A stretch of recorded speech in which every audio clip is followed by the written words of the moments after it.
Hi, everyone. Hello. Hello. Hello. Hello. Hello, everyone. Good evening, everyone. All right. How you all doing? Hello. Hello. Hello. Hi. Good afternoon. Good afternoon. Okay, I think we shall get started, and it's our wrap-up session today. It's already the 10th of April, and we can't believe that 3 months have passed since we first saw each other and Mark here in our Zoom.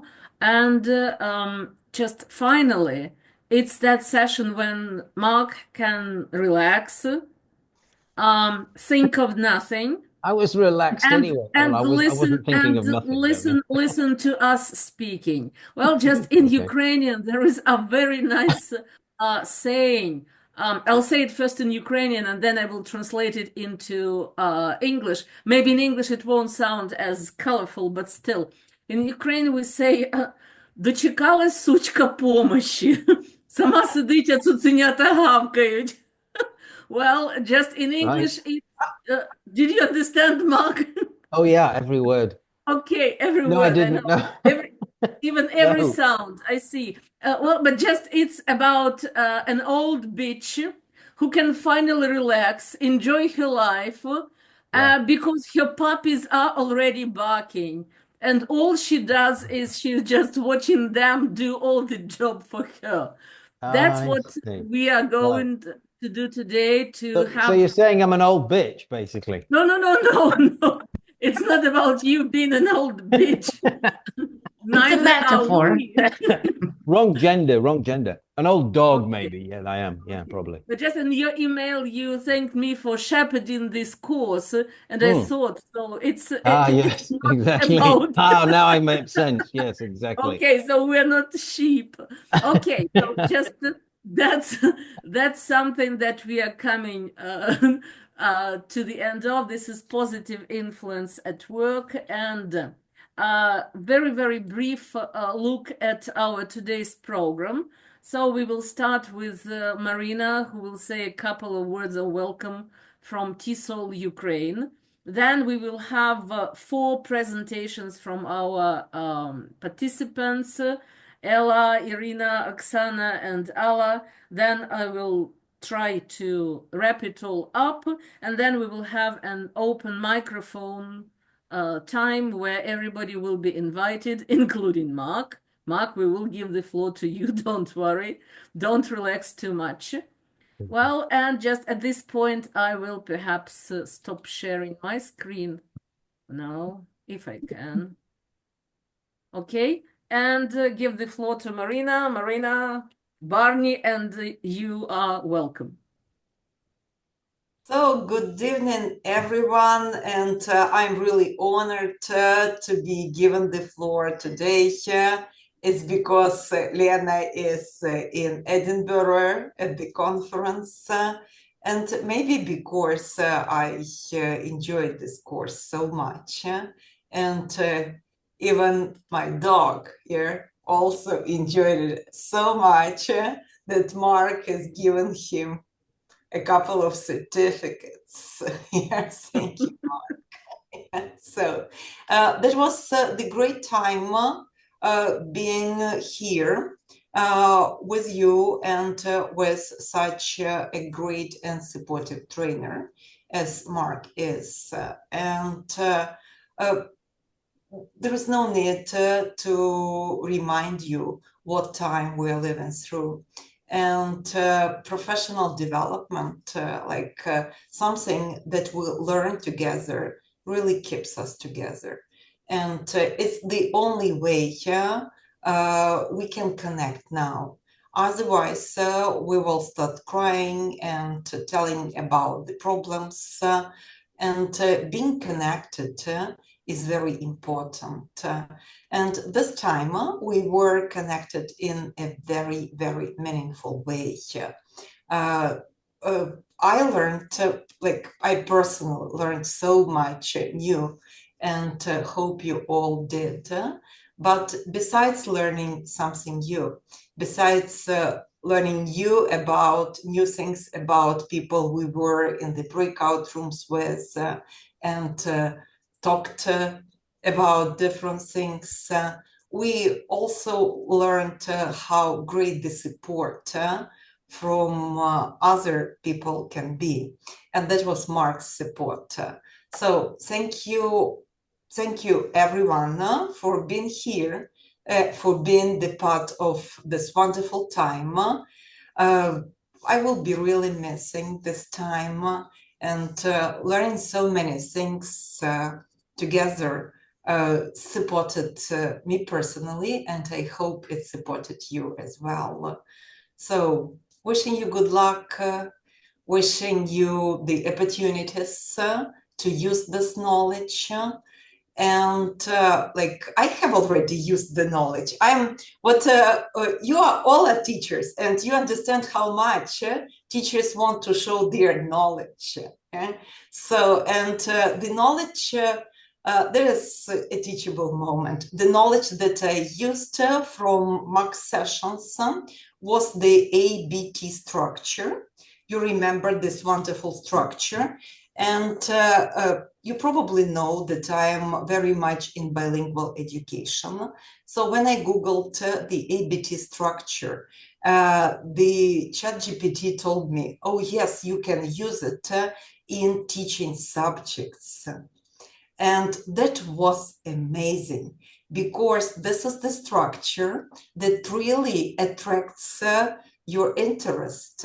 And I tried to use it in water cycle. You know, water cycle, like there is water evaporates, then it forms clouds, then the rain goes down, and then the water is in the reservoirs, then it evaporates again, and that's it. This is the water cycle. And now let's try to use the ABT structure. This is a short test. I just couldn't help. So giving it to you. So can you use the ABT structure with the water cycle? There is water in reservoirs and in seas, rivers, whatever. But the sun comes out and starts heating the water. And that is how the water goes up and forms the clouds. So it is, I mean that using the knowledge that you got here, you can probably succeed in different spheres, not only in positively influencing your students and colleagues. So wishing you all good luck, loving you so much. And thank you, Mark, so much for being with us this time. Okay, that's thank you. The end of my presentation. Thank you. Thank you. Really, ABT model works perfectly. Even when you're writing an email, that works. Yeah, when you are writing a recipe, it works. When you are writing just a sales pitch, it works. And just really for within these short 2 weeks, since Mark introduced us to this ABT model, my students have already fallen in love with it. And just they create their stories on different topics at different levels, but just this and, but, and therefore works perfectly well. Thank you. Okay, so just at this point, we start our presentations journey. And the first person who volunteered to share her experiences and showcase her advanced presentation skills is Ella Minces. Don't be so shy, Ella. I know you're going to shine. Yes, so just she is one from Vasil Stefanik Pre-Carpathian National University. This is from Ivano-Frankivsk. This is the western part of Ukraine. And Ella, the floor is yours. You can share the screen. And we are looking forward to what you're going to share. Yeah, first I'm going to share my screen. Yeah. first I'm going to speak without showing anything, but the title of the presentation. I will just say first a few things. I guess that everybody speaking here today will mention the same things. Yeah. Gratitude, ABT, and many, many other things. So let me start by saying that speaking about the positive influence at work course as a whole, uh, it has been absolutely enjoyable, encouraging, and inspiring, owing to you, Mark, because of your professionalism, enthusiasm, and immense support, of course. But I can't but do credit to Ludmila and company for for their great job organizing and managing the sessions, running them, and of course to everyone present here, everybody's contribution. Everybody whom I spoke with in breakout rooms and everybody whom I didn't speak with. In terms of the metaphor about the changing room, I can say that I'm a great shopaholic, as I've always been looking for some new things to wear in my classroom ever since I became a TESOL-Ukraine member. It was long ago. Because it has given me an opportunity to communicate with like-minded people, find interesting, fresh ideas, absorb them, and use in the classroom. And I'm very happy that it has happened again, meeting you, Mark, and this beautiful community, as you put it, as you always address us. I'm leaving the positive influence at work changing room with a bag, not a bag, a huge, gigantic, full to the brim suitcase of different new ideas, of different new items, big enough to fill the whole wardrobe. And I've tried on a couple, well, not a couple, a lot of them. But I'm going to share my experience about three, only three today, not to monopolize the conversation. So the first one is a small talk activity. You remember it very well, choosing a hot topic. So that one didn't work without a hitch. Also, I explained to my students what to do, how to do it, demonstrated how to veil the topic, how to get students to guess their partner's topic, and how to change the subject and branch off. They followed the line of least resistance and taking the bull by the horns, they did it their way. They started speaking immediately about their chosen topics, explicitly discussing them. So they preferred that format, and they did a good job. But by doing a lot of speaking, but not exactly what was required. I didn't want to interrupt them because they were carried away by their conversations. Therefore, I came to the conclusion that I'll have to try it again and again and to make the grade. As practice makes perfect, doesn't it? I remember you using it, Mark, in a different context. So this item I tried on needs ironing, brushing up, and polishing. Another item on the contrary, ended up successfully. And it fit everybody. Students enjoyed the amplified adjectives activities so much that I decided to add one extra element to it. After they had performed all the tasks outlined in the worksheet, I suggested that they work in pairs and tell their partner a story about the time when they felt emotions which could be described by one or several amplified adjectives. And as a follow-up, each of them was to tell the class what they got to know from their partner's stories, highlighting the same adjectives. So thus we killed several birds with one stone, so to speak.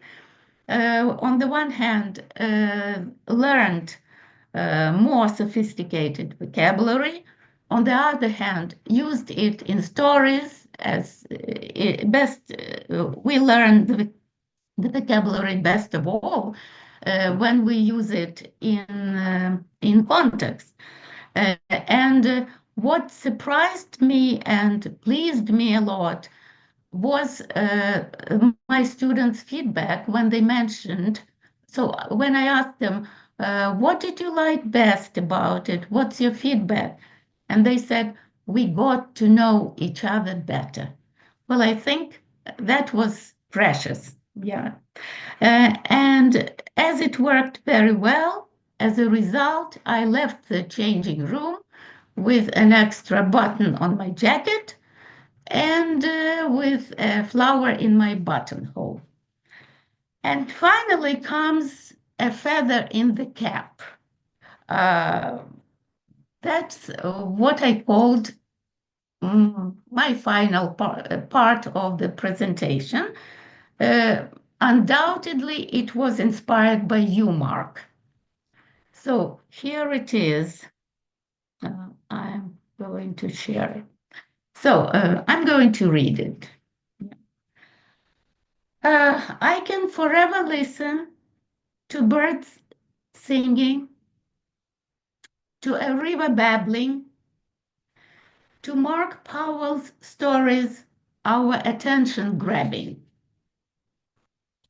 They are always hilarious, thrilling, fascinating, also encouraging, delightful, and captivating. True stories for business and education, emotional stories for rapport and collaboration, and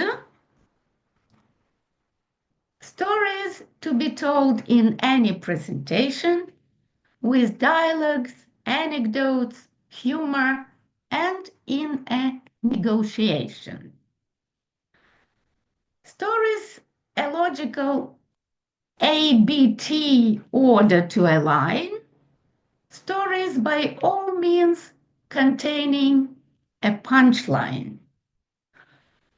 But, Mark said, stories must be of garbage deprived, and to write a good story, you should have your life experiences archived.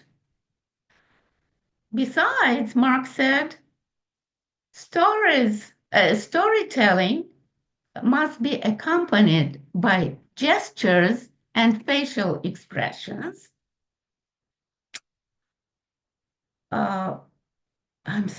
Gestures and facial expressions, a variety of intonation patterns, quotes, and rhetorical questions. I am telling you without exaggeration that stories will come in handy in any situation. As people tend to forget figures and facts, but a story, that's what always impacts. It was literally precious and lavish to be given storytelling instruction, and this is, I'm sure, is a perfectly right deduction. Therefore, I am immensely and immeasurably grateful to Mark for supporting, sharing, inspiring, and striking a creative spark, for immaculately conducting every webinar like clockwork and demonstrating how to achieve positive influence at work. Thanks a bunch, Mark. We love you. Thank you for attention. Thank you. Thank you. That's great. You're embarrassing me with all these compliments. Well, Remember, I'm British, you know. We're not very good. We're not good with compliments. It was great. That poem was really clever. Very clever. Thank you, Mark. You're not American. Otherwise, we should be. Oh, yeah. Americans lap it up, don't they? They can't get enough of it. Yeah. But no, it was great. Oh, thank you so much. Thank you. Thank you. That was great. Yeah, you're very welcome, all of you. Yeah, I'm sorry the first activity went a bit adrift. Actually, I mean, that can easily happen with an activity. There was a guy I knew once who was a very intelligent professor at Columbia University in New York. Maybe you've heard of him, but maybe not, because he must be very old now. Maybe he's even passed on. John Fanslow. He wrote a book called Breaking Rules, which is a very strange book, but it's got some interesting things in it. One thing he says is very often when you set up an activity with learners, they don't actually do what you ask them. They end up doing something else completely. And if you sort of go, no, not like that, like this, you might ruin it. So you were right to let them go, because very often what they're doing is working just as well, but maybe in another direction, could be. But if you really want to make sure they're closer to what you intended, I mean, you probably do this, but a good way is just to model what you want them to do. Find another teacher and just for a couple of minutes, record yourselves doing the activity you want your learners to do. Just on an audio online, you know, just for 2 minutes or a minute even, just so that they get the idea with that activity you were talking about, for example, the topics one. The idea is that if they don't pick a hot topic, they just move on and change the subject. So you practice that with a teacher a couple of times, record it, and then you take it in and say, this is what I want you to do. I did this a bit earlier with one of the other teachers. It's good if they know the other teacher as well, because then they like hearing you do what they've got to do. So that can work quite well, actually. But having said that, it worked well anyway in a different direction. So that's great. Yeah. Thank you so much. That was Thank you. I'm amazed that we've all gone to this trouble. Thank you, Mark, for you. Well, I never get when I'm like inspired, well, you're definitely inspired. I do such things sometimes. Yes, you're definitely. But I must be inspired. Yeah. Well, it was great. I hope we've got this all recorded, have we? Yes. Yulia, we're recording all this, yes? Yes, sure. Oh, perfect. Good. Because I want to watch this again. Yeah. Okay. It's always nice to hear good things. Okay, I'll shut up now and let you get on. Another portion of good things, this time from another person whose name is Irina Sushko. Irina, are you here? Yes, I'm right here. Yeah, I'm right here. Good evening. Just look, I put you in the program in the order you volunteered. So Ella was the first, then came Irina, then I urged people and they started being more active. So now the floor is yours, Irina. You're welcome. Yes, thank you. Just a moment, I will start sharing. And I will be sharing my screen with the sound because there is something that I'd like to demonstrate, but if there is an echo, you just let me know and I'll turn it off before or until we actually need it. Ludmila, you demanded a title. Here it is. Sorry if it's too late. Look, I didn't demand. I asked for. Positive influence is not about demanding. It's about some different things. Just joking. And, it was a last minute decision. But anyways, my title is From Rags to Riches. And I'm sure that, well, since all of us here are teachers of English, I'm sure that you're well familiar with it. But, nevertheless, the phrase from rags to riches is typically used to describe a situation where someone rises from a state of extreme poverty to one of great wealth, and often that comes with fame and prominence. And you may be wondering, what does this course have to do with poverty, wealth, fame, and prominence? Keep this in mind. I will come back to this title at the end of my presentation, and hopefully by then things will become clearer. Today, I'd like to talk to you about three things. One, I'd like to talk about my teaching context just briefly, because I think that my teaching context is slightly different from what the rest of the people here do. Second, I'd like to talk about the sphere that I work in, and that's the IT sphere in Ukraine and the use of English. And finally, I'm going to spend most of the time talking about the lessons learned and my takeaways from this course. As a teacher of English and a teacher trainer, I help people reach their professional goals in English. I started teaching English to business back in 2012, and well, I've been doing that for quite a while. These days, I work with individual clients as well as companies, and I'm proud to say that 4 out of the top 10 IT companies have been my clients. I work with people who have different language levels. They have different positions within their companies or within the sphere in general. So that starts with junior or entry level, all the way to senior positions, CEO, CFO, CTO, people with different professional responsibilities and therefore different use of English. A little bit about the industry that I work for, because that's where most of my students come from. IT, one of the most profitable in Ukraine, even during a full-scale invasion. And I'm sure that if you work at a university or college, many of your students are planning, dreaming about entering this sphere, learning to become something to do with IT. Between 2022 2024, this year only paid 68.1 billion in taxes, which is more than any other year in Ukraine, apart maybe from oil and agriculture, but that's questionable. Despite the full-scale invasion, every year we have more and more people entering this sphere. However, it's fair to say that it's not everything is so great these days. A lot of clients, a lot of customers are leaving because of the full-scale invasion.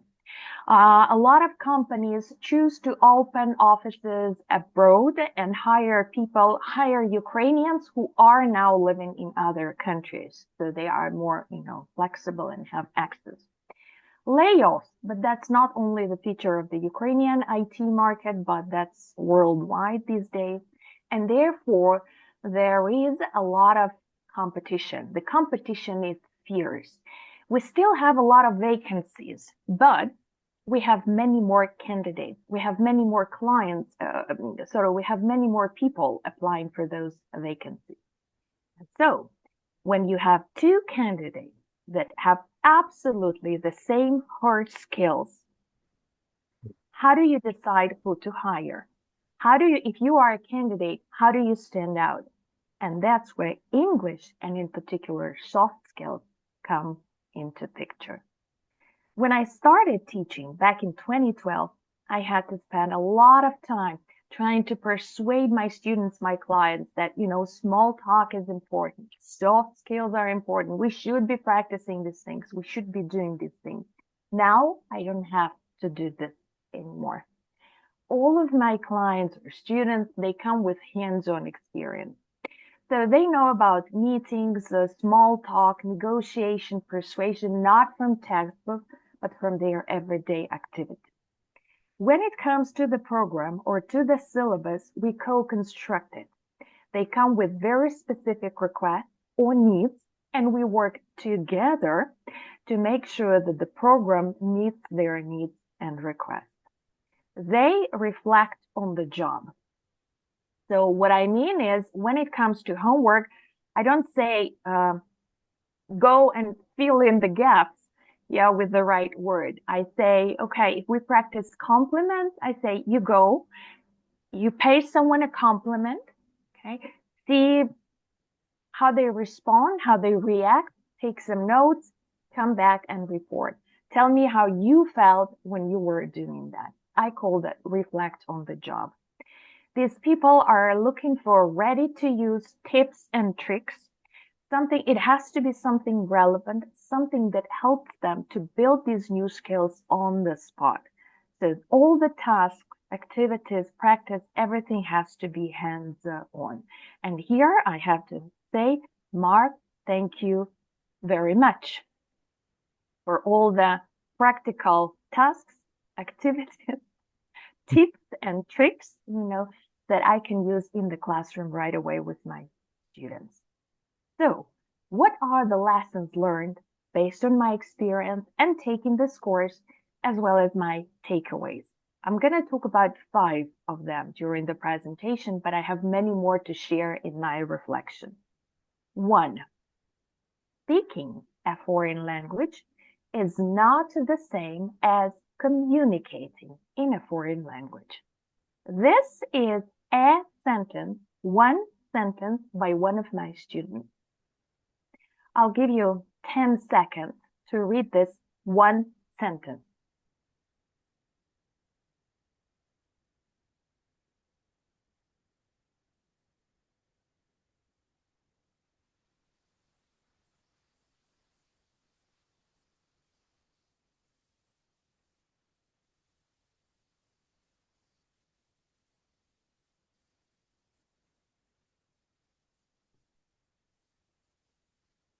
It's one sentence. So is this in a foreign language? Yes, it is. To a person whose first language is Ukrainian, this is foreign.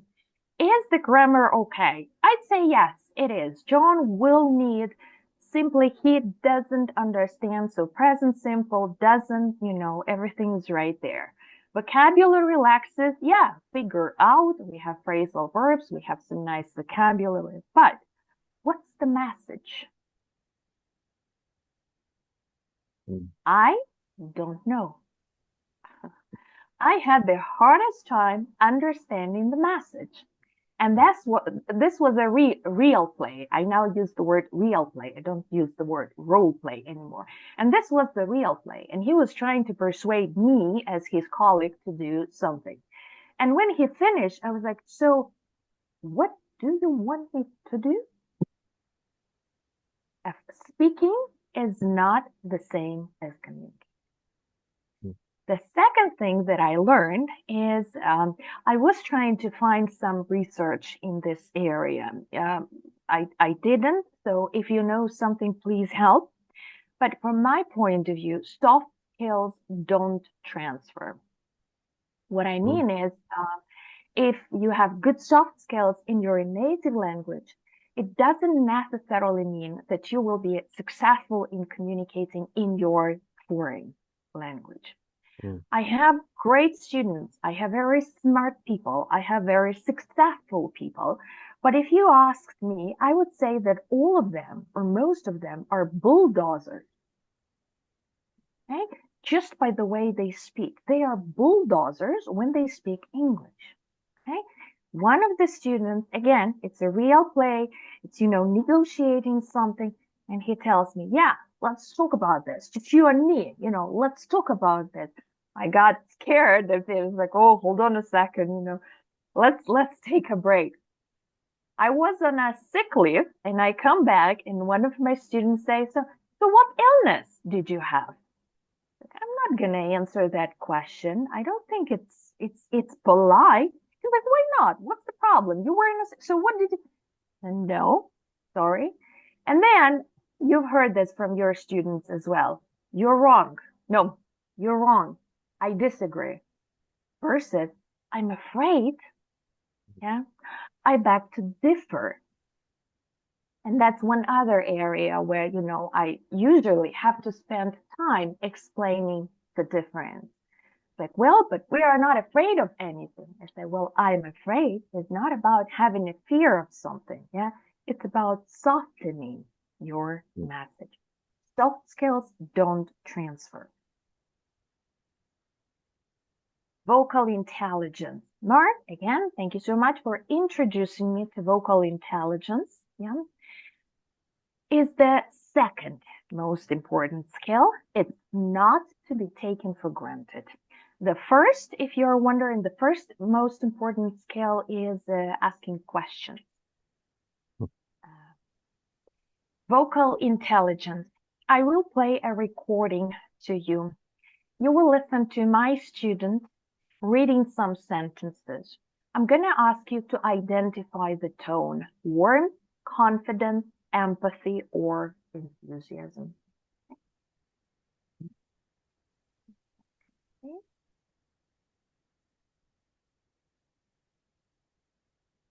Hey, thanks so much for coming. How are you all doing? Okay, let's dive right in. This is why I always like working with you guys. We're on the same wavelength.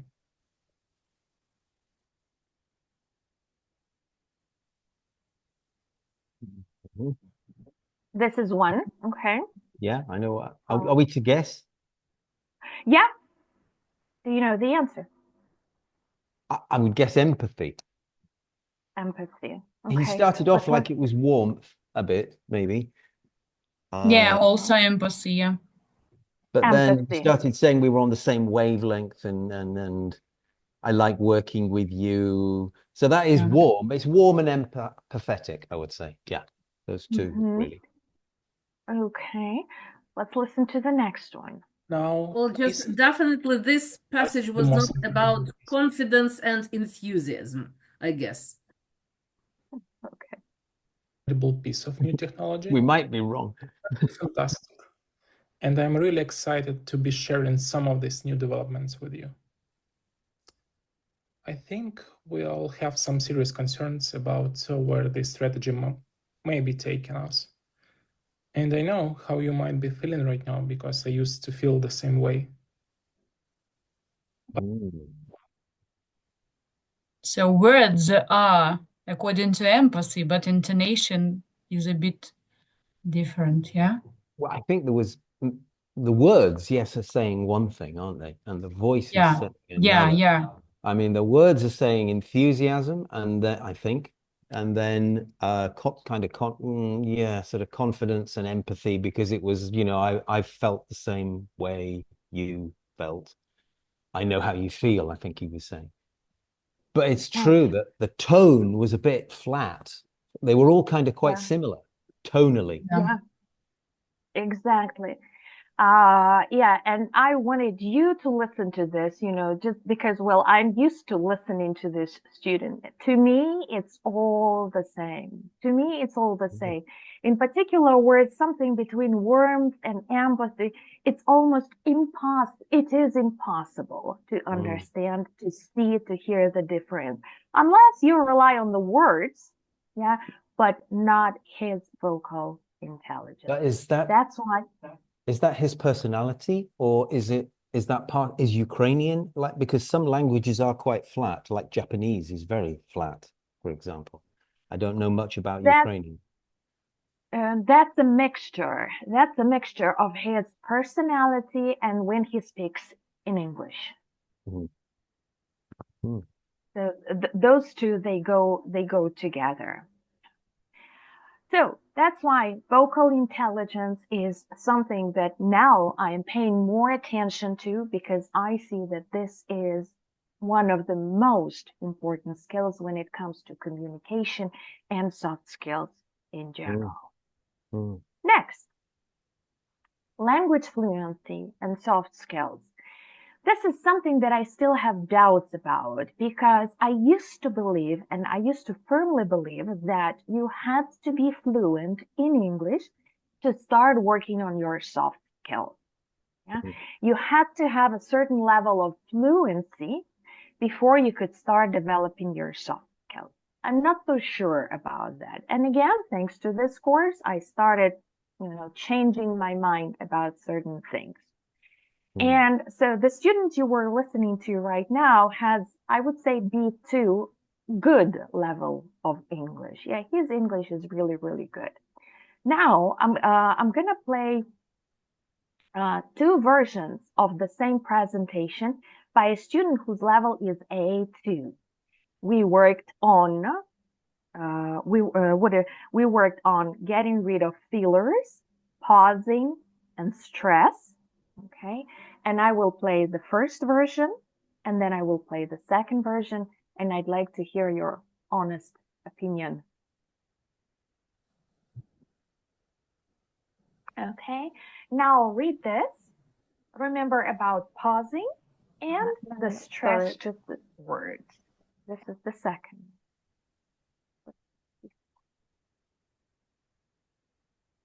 Yeah, less lazy.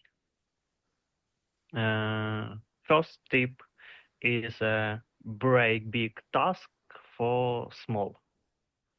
You should go to completing big task through completing small tasks.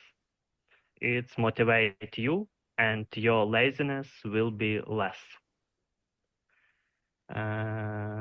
Second one is communicate with unlazy people. You should have environment include hard worker people. It will influence on you and motivate you work hard too. We fixed grammar, vocabulary, but that was a little later. Lots of feelers. Yeah, a smart guy, very smart guy. Very has a great sense of humor. But this yeah, constantly makes a terrible impression. And this is the second version. After this, about stressed strife. See how that's. Sixth tip. Do sport and some activities. You should do sport regularly. It will help you develop discipline and beat laziness. Seventh tip. Have a big goal. You should have a big goal, and when you feel lazy and don't want anything, remember about that.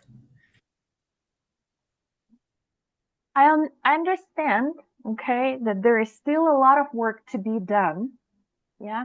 But I still think that the second one, the second version sounded much better than the first one. It does. And the most important thing we did, we raised his awareness about these things. Because before, he didn't even realize how many of these fillers he actually used in his speech. Yes, Ludmila, please. Just I've got a question. How long did it take you? Just how much or how long was that time period between the first and the second versions?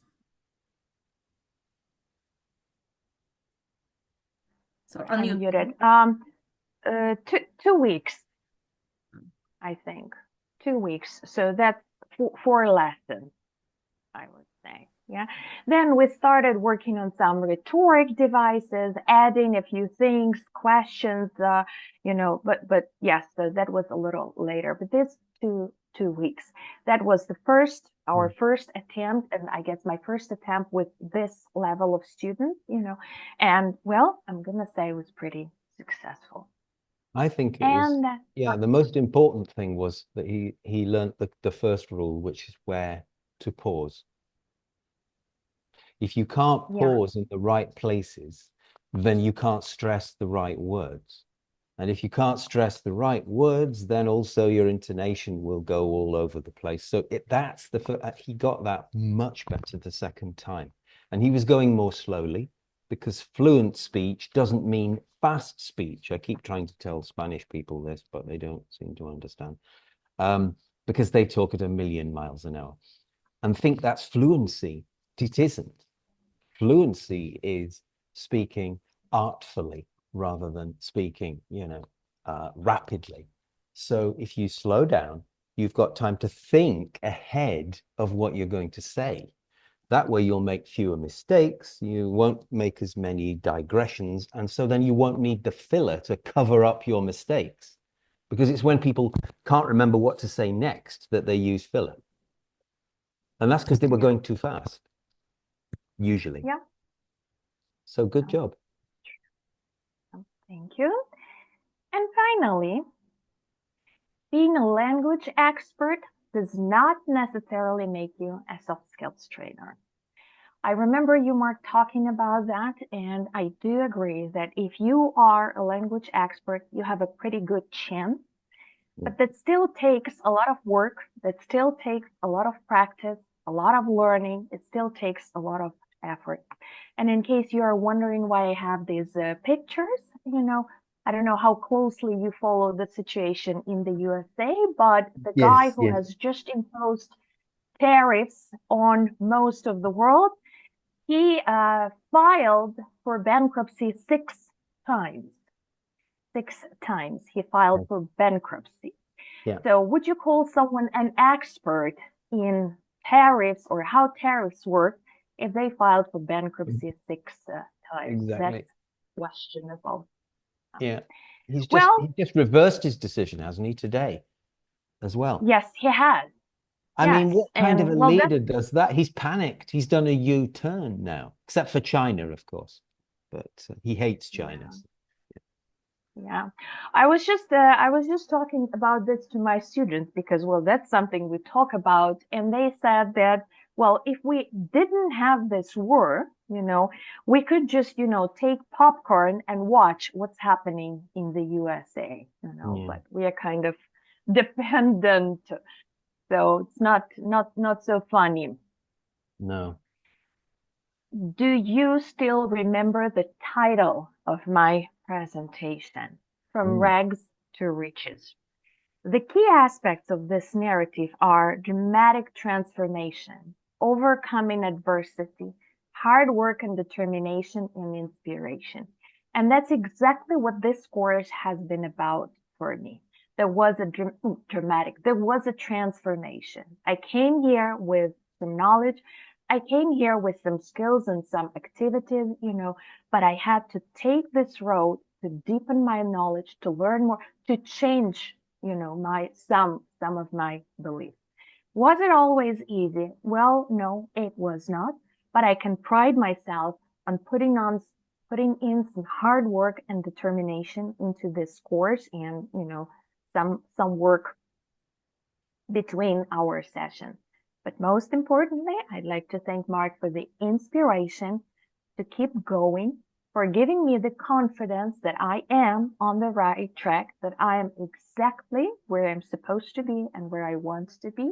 And I'm going to keep going, keep learning. There is still a lot of work to be done. And that's my journey from rags to riches. Thank you. Thank you. That's great. That's really good.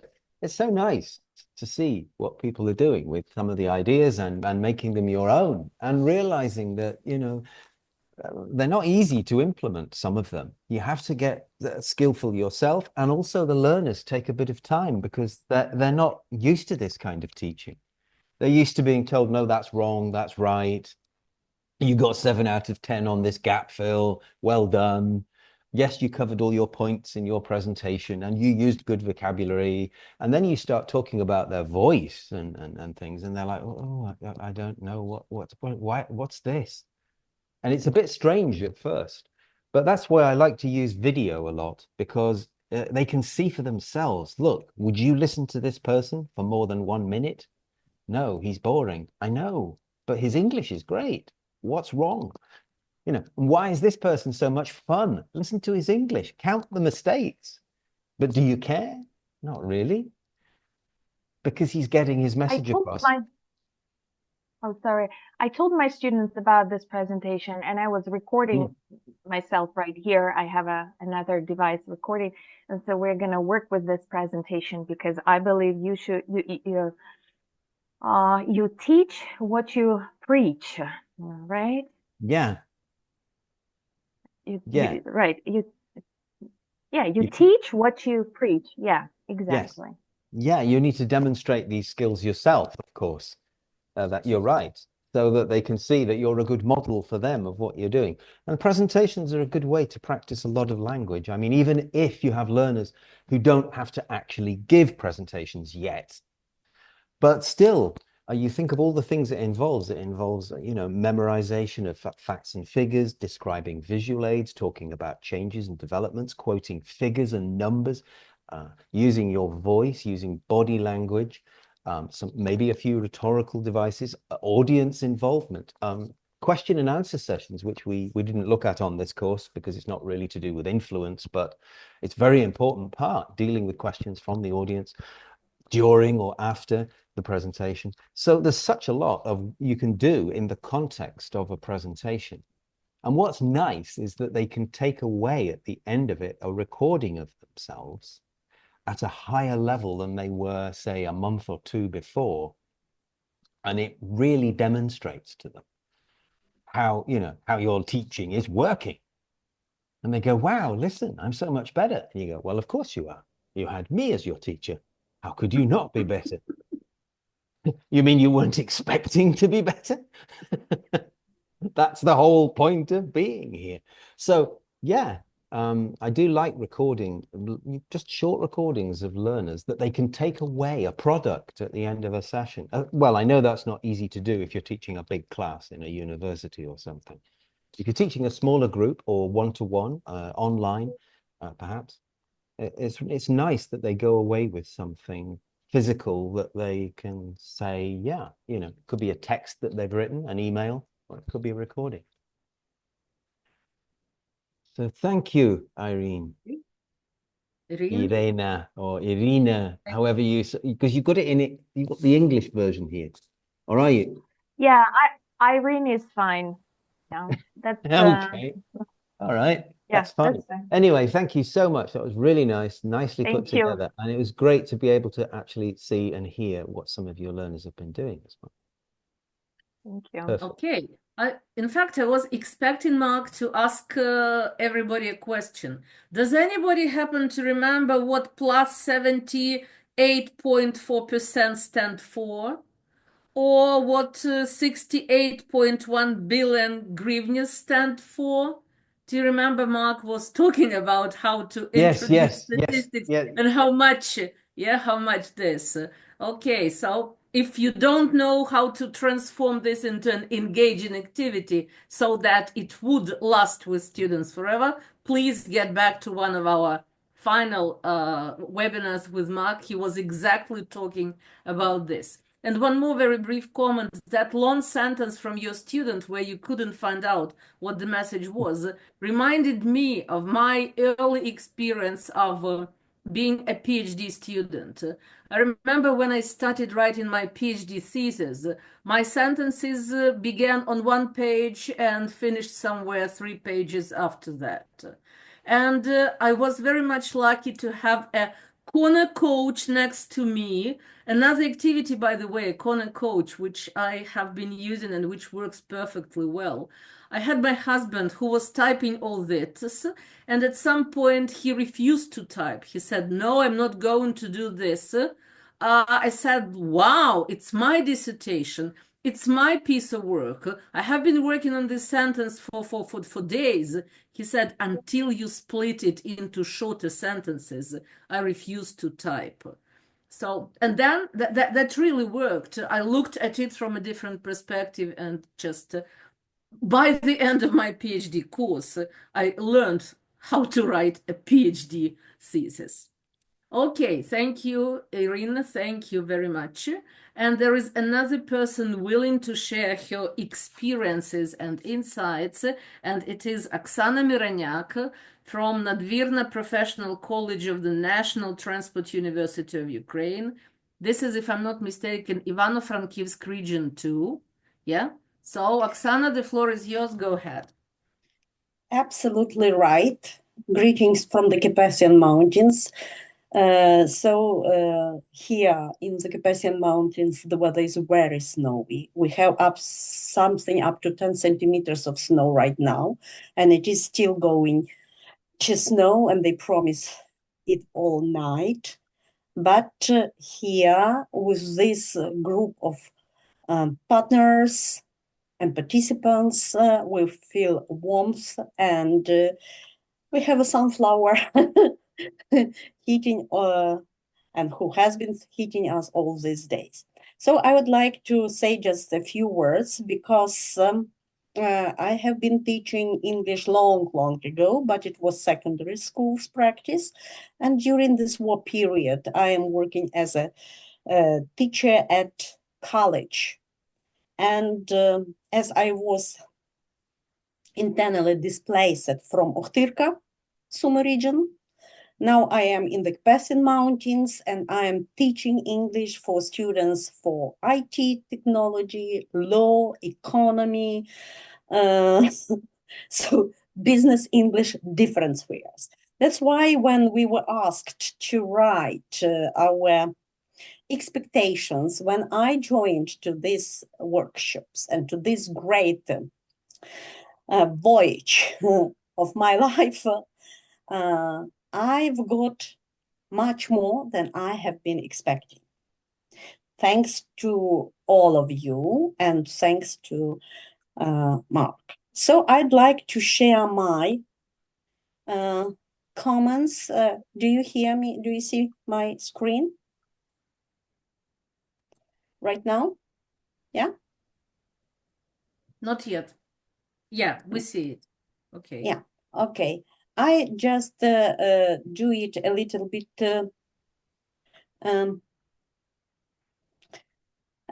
with personal comments, and you can see that it is steps from perfect theory to practices and maybe to perfect practices in future, because it means that everybody has the way to growing. And thanks to what we have seen and we have learned, we have taken a different suitcase. And from the first meeting up to the wrap-up session, my suitcase has changed.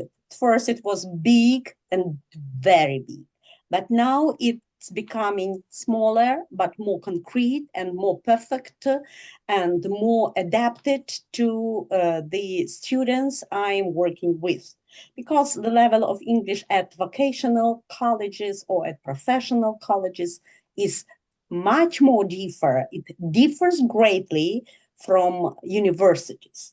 But the theory, the practices which we have seen are very, very useful.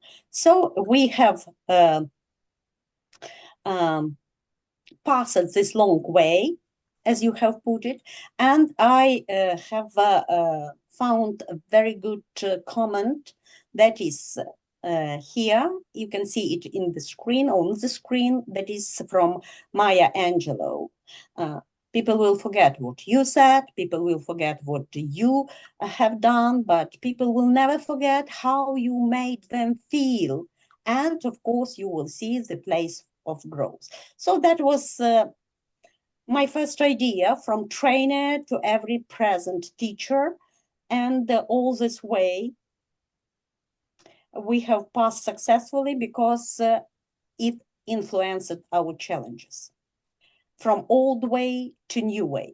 So I have changed some steps, some practices, and I do remember that of great value was our practicing with authentic texts and authentic audio and video materials, and we remember our work in different groups, in different rooms, and we remember the practice of personal comments or group briefings after coming back from rooms. That is very successful and very useful students for who do not exactly who aren't sure in what they have to say and how to do it. And besides, experiencing our intercultural communication, what I mean that is types of information that may be used or may be shared. And after these practices of negotiation, I consider it that for myself, 4 types of information, they may be best kept under wraps. That is sensitive information or privileged information that isn't yours to share, that information that diminishes your power or is very strong enough to influence the behavior of your students or your partners or your colleagues, and that information that may fluctuate during negotiations. So that is which we can put into practice using different apps and different tech tools, especially when we use Kahoot or Padlet or Gemini or any other modern technologies. So we have to remember to keep in mind types of information which we have to put into practice. Another lesson which I have learned, that is communication skills, again, communication skills, and again, communication skills which can grow through role plays, through simulation, through case studies. And what we are going through in our society, it differs in Ukraine from what is going on around the world in one way, but it is common in another way. And when we communicate with our students whose parents are there and whose thoughts are here, and especially boys who do not know where to go, what to do in this life, but they have their sparks in their hearts, we have to remember what games to play and what ideas what seeds to sow in their minds. And that is the key point, the lesson which I have learned. Then again, negotiations. You can see here somebody's quotation that great negotiators are not born, they are made. Yes, they are made, but negotiation skills are critical, and both professionally and personally, they are important, and they are not taught in school or on the job. Life teaches us or is teaching us everywhere, every day, every moment. And thanks to Mark, maybe I am speaking personally about myself, but I have paid attention to the way how I am building a relationship in negotiation, how to ask questions, how to listen carefully, and how to make the offer in business classes or in real life, and how to choose alternatives. That is important. And of course, the way of listening empathically, and how to pay attention to facial impressions, to posture, to gestures, to stresses, to voices, so to tag questions, because it influences our way of teaching and the knowledge and the result which we will get in the end of this process. What else I do mean, that is Next, creating soft skills. Yes, that is important.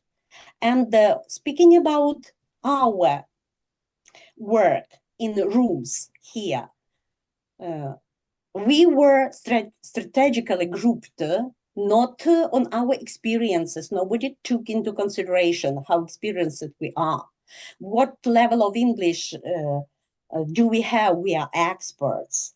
But it was maximized, the learning from everyone, from getting novices and getting ways to manage our ideas into the complete answer, which we had to introduce after coming back from rooms. And that was one more important. What do you see in this slide? It's, as for me, it's objectives and perspectives. So it's not dissimilar, but it is very close. And it influences our quality of work and the quality of result, which do we get in the end. So that is diversity of backgrounds, which is going and growing further, and which is showing not drawbacks, not weaknesses, but it's demonstrating the strengths of students and the strengths of teachers, and as well it demonstrates the spheres of growth. As for me, it's important. And I would like you have a look at my last slide, which I am going to wrap up my speech. What drives real personal and professional success? Everybody. It's not natural intelligence.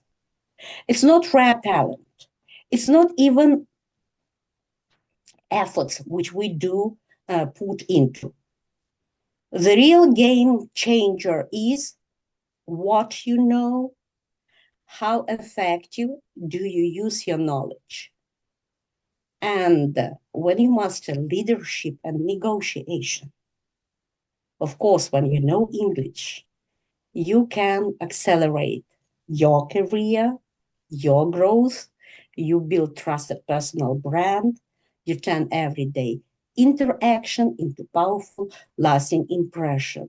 So it was a magician wand, which, Mark, you have given to my hands. And sometimes at my classes, I do feel like a magician when I get perfect results and when I see the growth of my students who are demonstrating the understanding how to behave, how to use their voice, how to tell their position, to express their position, and of course, how to carry their suitcase of knowledge.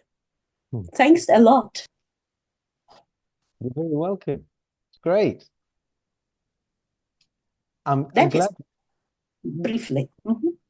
Yeah, I'm glad that you picked up on negotiation because we kind of did that early in the course, didn't we? It was, I think, the second thing that we did really after the foundational things.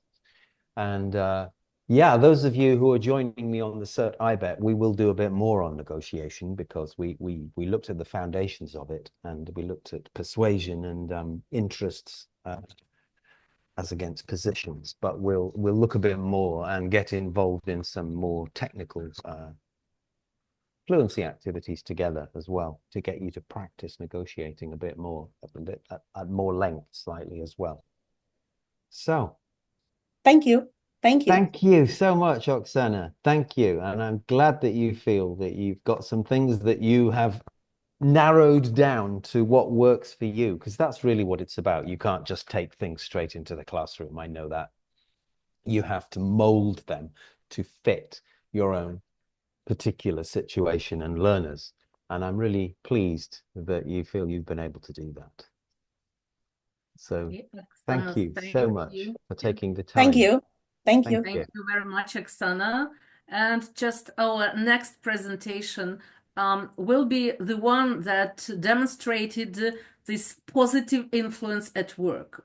In fact, I don't know what this presentation will be about. I just know about some of the ideas. And this is something that has produced a very positive influence on Julia and me. At least now, Julia and me have started thinking about changing the career. And You just this is going to be Alla Siniavska's presentation. Perhaps you will see what I meant when I was introducing her. Alla, the floor is yours. Go ahead. You're welcome. Thank you. And I would like, first of all, to mention that after such a serious and thought-provoking Oksana's presentation, would like seem like a bit entertaining. But I guess it will be a good way to finish our wrap-up session with presentation. So, but do you remember Mark used to talk about the power of humor? This is something exactly. that works perhaps sometimes much better than figures.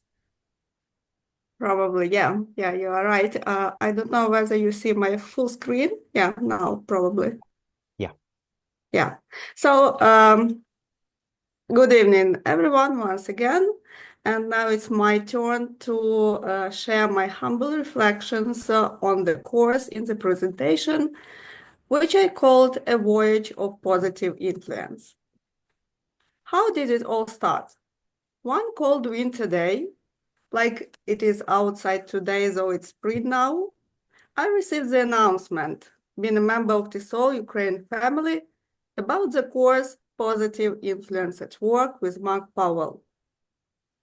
I couldn't believe my eyes. Was it real? I remember starting teaching business English with the book In Company 2.0. Therefore, I couldn't have missed the opportunity to learn from the renowned and experienced trainer himself.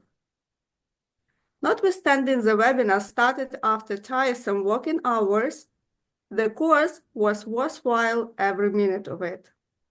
In fact, the whole event passed in the blink of an eye, but it left its memorable, moving, magnificent effects not just on my professional development, but on my professional life as well. The course turned out to be a huge revelation to me, and there are several reasons for this. First and foremost, it was due to the charismatic and professional speaker, Mark Powell, who made this course unforgettable, breathtaking, and definitely 100% thought-provoking.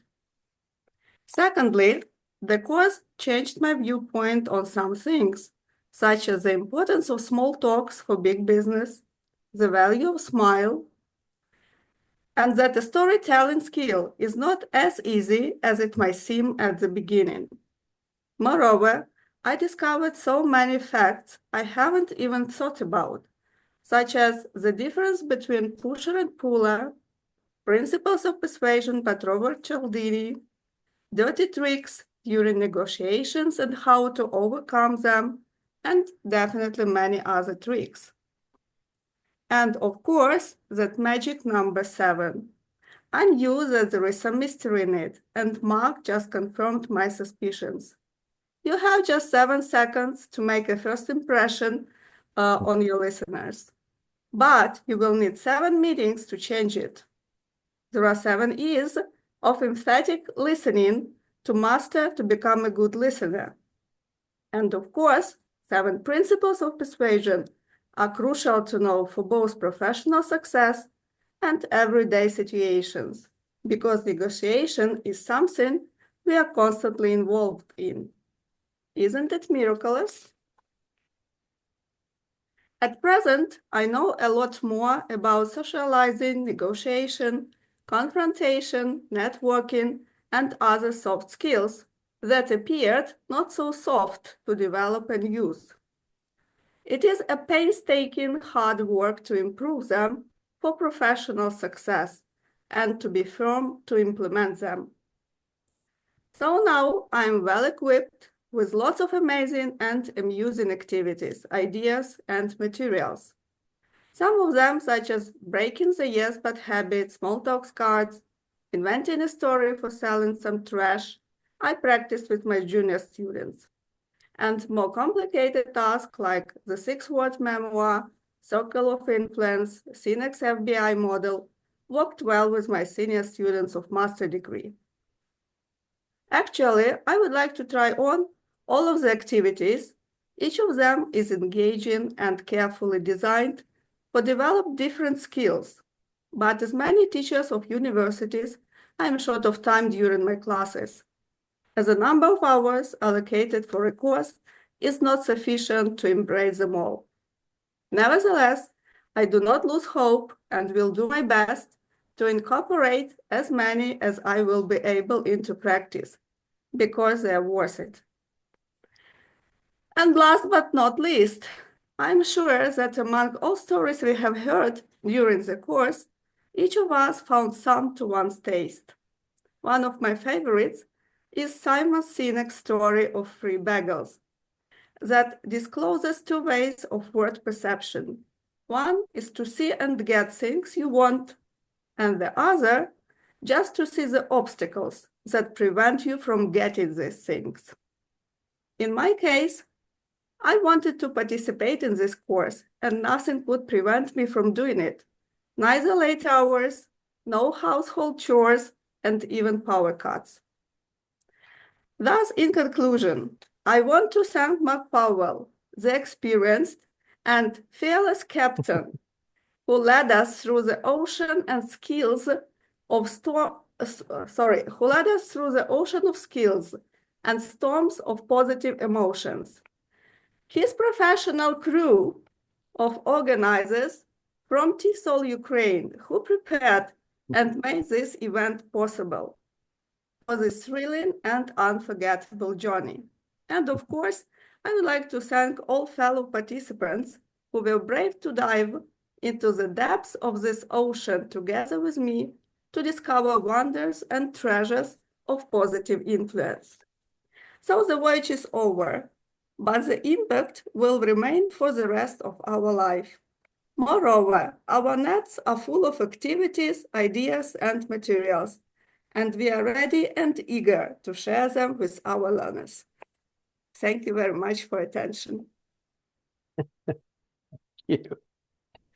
Just looking at myself, naval captain. I hope you are not. I look quite good in a uniform, actually. Yeah, maybe I should join. Didn't fancy you. Oh, is it too late to join? Yes, exactly. Ludmila and Yulia just thought had the same swords. Yeah, that's an old photograph, though, of me. I mean, I was probably not too old then, but I'm too old now. Yeah. Anyway, thank you so much. That was very nice. Very nice summary of the course. I think you mentioned things that I'd forgotten we'd done. We've done so many hours. I'm thinking, did we do that? Don't remember. Oh yeah, we did do that. Yeah. Amazing.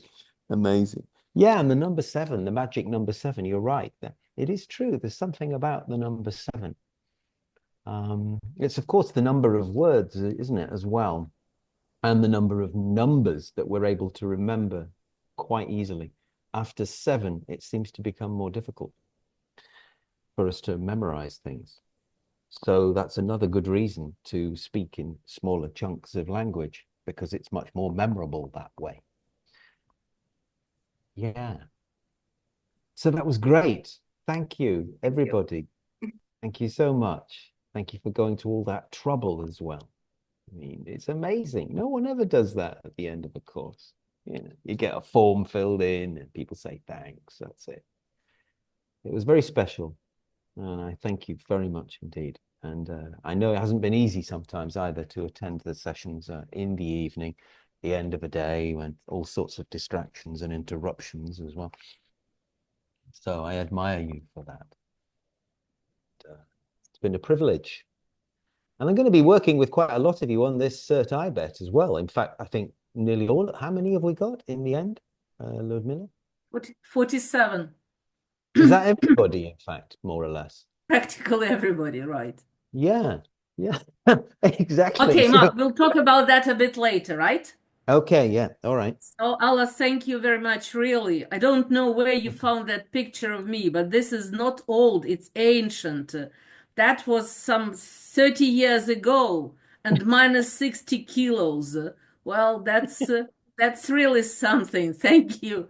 Thank you for reminding what I used to be once. Okay.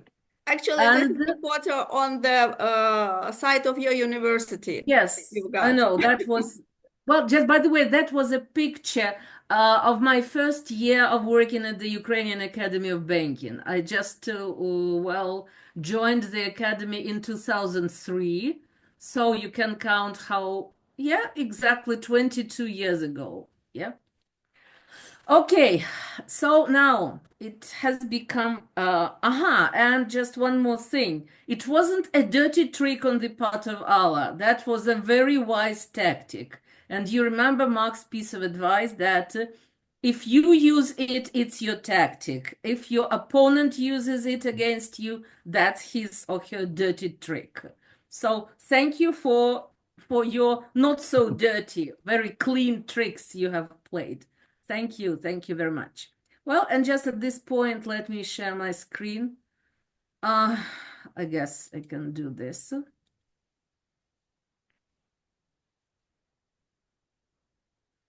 Do you see it? Loading. Uh-huh. Oh, that's I guess you Yeah, see it. we can see. Yeah. Yeah. Okay, so just as you might see on the screen, the title is Positive Influence Unlocker. I'm not going to introduce myself. You all know me, and you maybe are fed up with me. There has been too much of me within these 3 months. Well, just I'm from Sumy State University, and why Unlocker? This is something you will just understand a little bit later. Just let us get back to the 9th of January. That was exactly 3 months ago when we first stepped into the land of positive influence. And you remember that for many of us, influence was something that we didn't know, some kind of a terra incognita that we didn't even know what side to step into. We had a lot of questions, and there were more questions than answers to them. And we definitely were looking for some kind of a roadmap to navigate this land of influence. Then Mark Powell suggested that we should follow him. We willingly did. And sometimes the ideas Mark was talking about didn't sound as bright as we expected them to be. That's to be honest.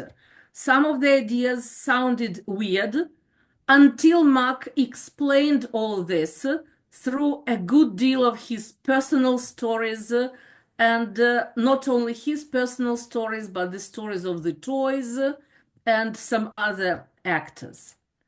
All in all, that was a very enjoyable journey. We enjoyed every moment of it, and it wasn't exhausting. And by the end of the story, we think, at least I think, we somehow know which direction to move and which direction not to move, which sometimes can be even more important to know. So it's the 10th of April today, and here we are.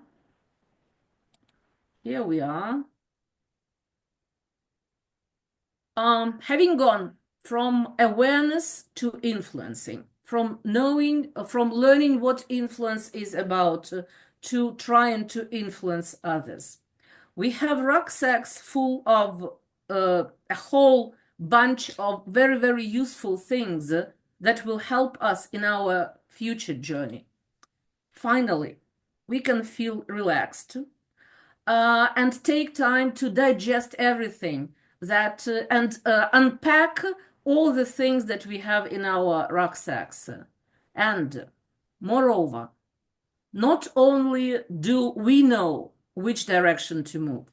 We can now show the direction for our learners and for our colleagues, which is one more very, very big advantage of this course. Finally, our positive influence puzzle is about to be complete, and I guess there will always be one piece that we will try to find where it should fit. And I wish everybody good luck in trying to find how to fit all these pieces of puzzles. When Mark suggested his idea of a changing room metaphor for reflections, I welcome this idea just because I'm really crazy about metaphors myself, and just my students know this, and sometimes students go crazy because of my being crazy about metaphors. Well, and just I shared my reflections about the changing room there on the Padlet. You remember Mark always started introducing new concept with explaining either the origins of words or just trying to make some kind of associations. I decided to follow his idea and decided to explore the family of the closest relatives of changing room. In fact, it's fitting room, it's dressing room, and it's locker room. And each of them might have certain implications in terms of reflecting on our course. So a fitting room. This is that traditional changing room that I described. This is where you go to a clothing shop. You go into that small cabin, and Mark said that very often the curtain is too short, the cushion to sit on is too uncomfortable. Well, but still, all in all, this is the place where you can try to be different and where you can try something that you have never tried before. Whether you will buy it or not will depend on a lot of things. But still, now we have tried a lot of things. Whether we will be working with them or not, time will show. Another idea is the first meaning of the word dressing room. And this is a small room connected to your bedroom, which is used for dressing and storing clothes. We all have our bedrooms and we all have our dressing rooms, but now our dressing room has been neatly packed with a lot of new things. The main thing now is not to get lost in that bunch of ideas, new dresses, new shoes, new bags, new whatever. So one of the takeaways for me is that I should always keep my ideas tidy and in good order so that I could pick up the necessary thing very quickly and exactly at the time when I need it. Another meaning of a dressing room is that it is a space where actors change their clothes before or after their performances. What might happen here? You might put on too much makeup. You might put on too much jewelry on yourself. You might wear too much perfume. And therefore, when you come out on the stage, your audience might be shocked rather than influenced. So my idea is that here in this dressing room, we should try not to overuse our power of influencing others. And finally, a locker room. This is a place where you can find in public places such as sports stadiums, pools, gyms. This is where individuals change their clothes, store their clothes and equipment, and communicate with their coach, which is an important issue. So, in other words, in a locker room, which is usually a space for preparation, reflection, and growth, players get mentally prepared before they step out into the field. They boost each other before they start a big play. And they definitely strategize before heading out to compete. And you can never do this without a coach.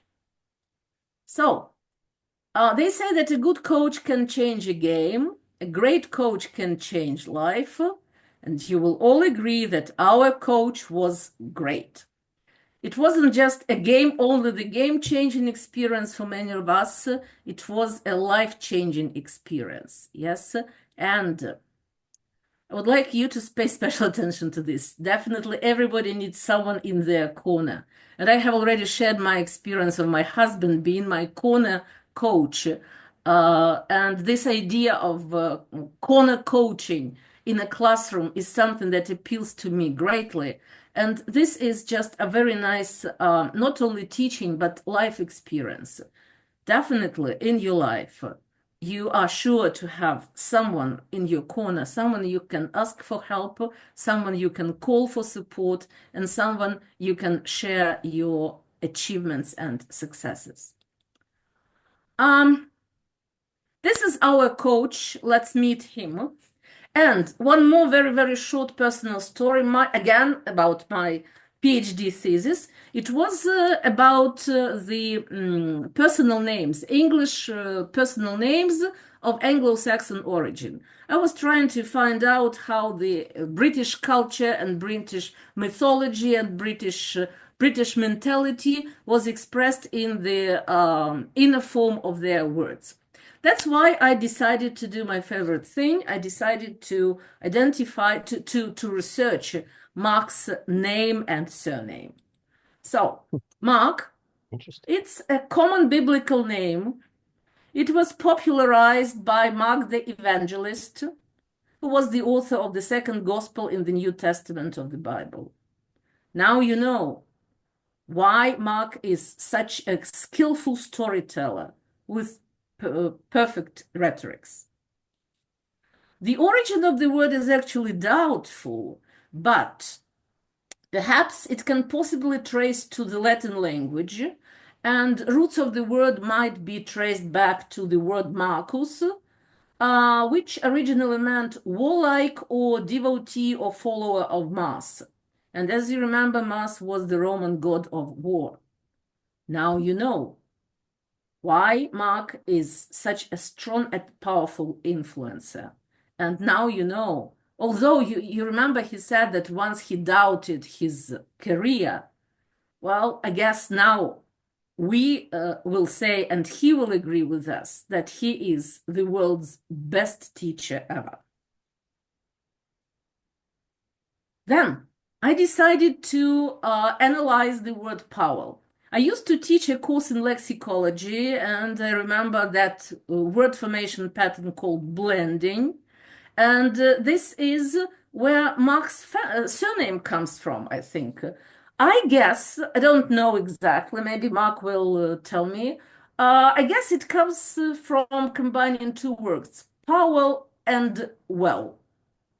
And if you put together power and well, you will get Mark's surname, Powell, which is a well of power.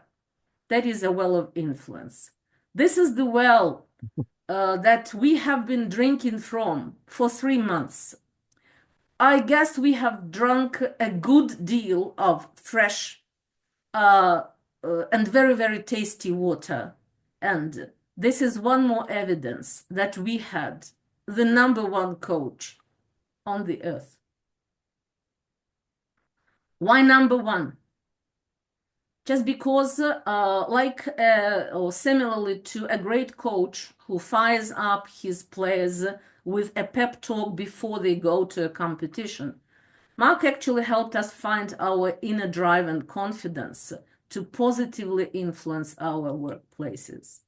We worked in an atmosphere where we felt empowered. This is the keyword here. And Mark made us believe in our ability to lead and make an impact. Just that winning team is not about just the success of each separate individual. It's about working together, and a good coach unites players for a common goal. This is exactly what Mark did. He encouraged us to build strong relationships, foster collaboration, and create a positive work culture. We, at every seminar, at every webinar, we felt inspired to value each other's perspectives, to explore and respect each other's interests, not possessions. And we felt inspired to navigate the work culture smoothly, not only create a positive work culture.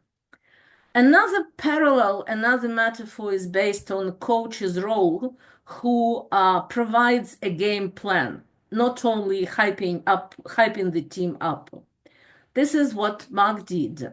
He ensured that each of us is equipped with the right mindset and skills. And now each of us feels that we are ready to excel when we walk out of the locker room into the game of work.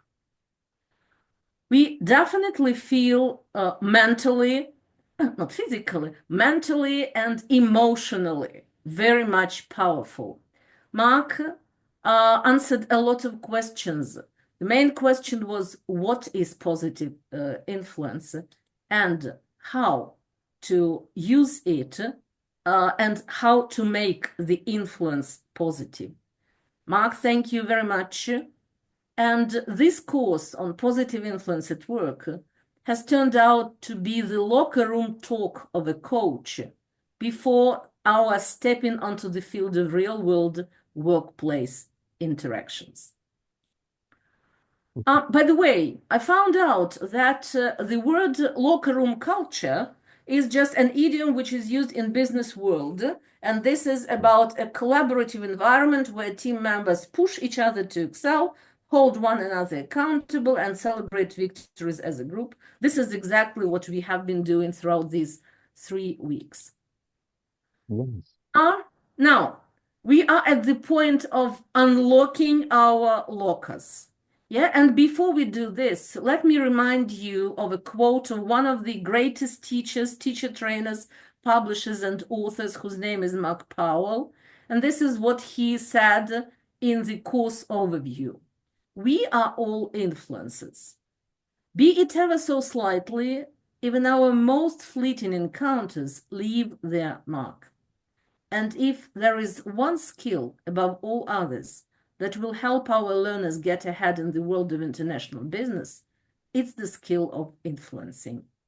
For influencing drives all the other competencies needed to manage up, down, and sideways in organizations, face-to-face, virtually, and across cultures.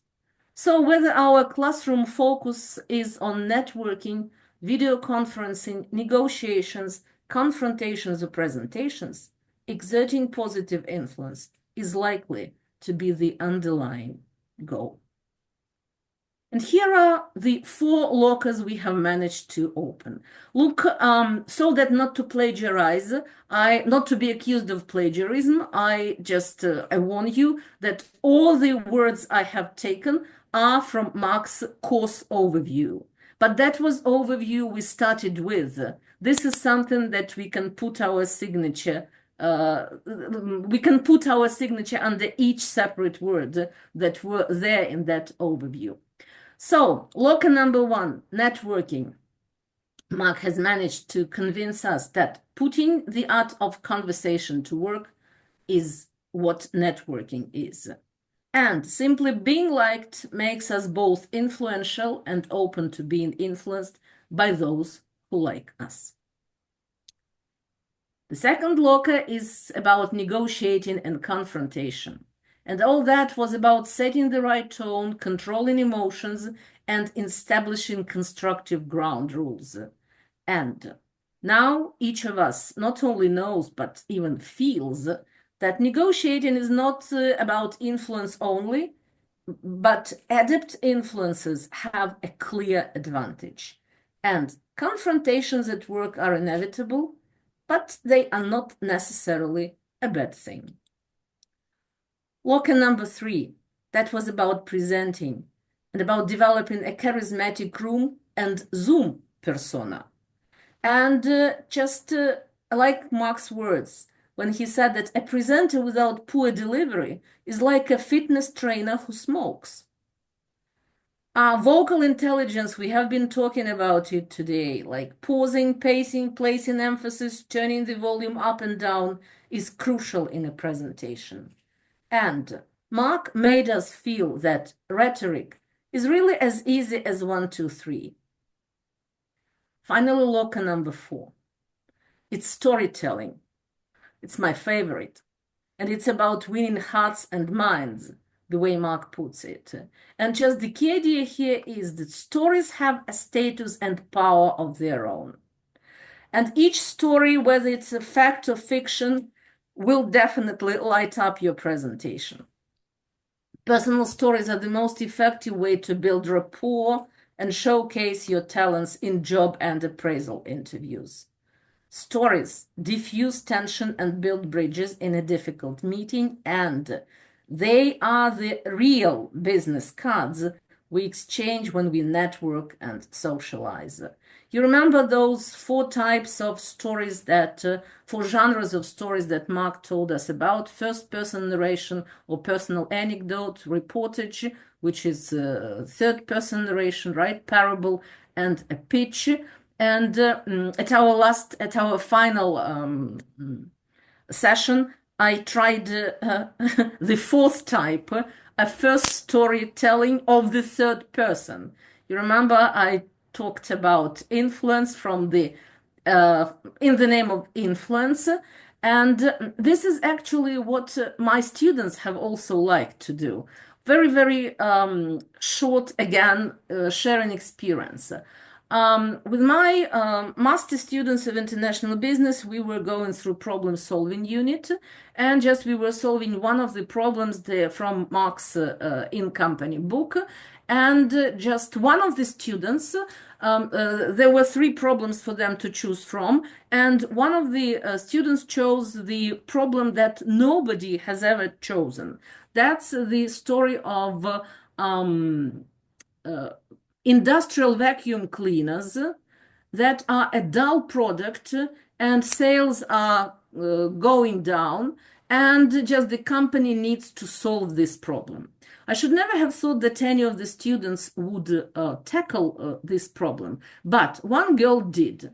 And what she did was she made a first-person narration from an industrial vacuum cleaner. It was a fantastic story. I'm not going to read it here, but just with those of you who will attend our summer school in Lviv on creative writing with Cecilia Volok, we are planning to do this. I will just show you this story, and I will show you some of the activities we can do with this, some language activities. Well, Mark, I will share it with you, don't worry. Thank you. But I'm not just going to tell about it, because we will talk about it in a bit more detail. Okay, so what are we leaving this locker room now? There is a student whom we interact on a daily basis. What our student does is he thinks, he questions, he designs something, he creates something, he struggles with a good deal of challenges, he collaborates, he tries something, he solves problems, he invents something, he reflects on something. In other words, he learns. There is also a teacher who facilitates thinking, engages students' minds, listens to their questions, encourages them to take risks, supports their struggle with challenges, cultivates their dreams, and all in all, teaching, a teacher learns every day. Learns from colleagues, learns from learners, and learns by doing some things like taking a professional development course on positive influence with Mark Powell.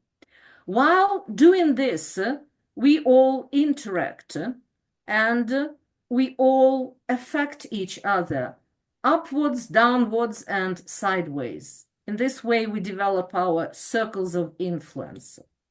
And some people appear to be closer to us, some people appear to be farther from us, and just these roles can change. This is what Mark told us, and I do believe him. But this is not a chaotic movement around you. because every influence follows some kind of principles, or as Cialdini calls them, 6 weapons of influence, and this is what we actually started with. You remember how scary those words sounded to us: reciprocity, scarcity, consistency, consensus, authority, and similarity. Mark made it as simple as 1, 2, 3. Okay, so what I'm going to finish with is a sonnet, a thank you sonnet to Mark Powell. You remember how Mark once read Shakespeare's sonnet. I decided it's not my creation. I decided to ask ChatGPT to create it, but believe me, it took me a lot of time to explain to ChatGPT what exactly I want from him or her. And just I was changing my prompts endlessly throughout several days because free version doesn't allow me to use its services endlessly. Well, this is what ChatGPT and I have come up with. And I would like 4 people here, 4 volunteers from our team, to read each part of the sonnet. Who will this be? Let's agree. I'm not going to appoint you. I will start. But then when you see the next part, some of you please unmute and read it. Okay? I would like that to be a kind of a collaborative activity so that Mark could assess our vocal intelligence. So, Mark Powell. His name itself, a guiding spell. Drawn from power and well, it tells so well a force of strength, yet kindness too, a wellspring deep, refreshing, true, a name, a promise, standing tall, to lift, to lead, to give his all. Who's going to be number 1? I Yeah, can. Okay. Ludmila, you're welcome. With every word, you lead the way through child's dark, through sky so gray. You showed us how to lead with grace, to teach, to trust, to find our place. Somebody In quicker. moments hard, when doubts arise, you gave us strength, you made us rise. Not just a guide, but one who stands with wisdom bright and helping hands.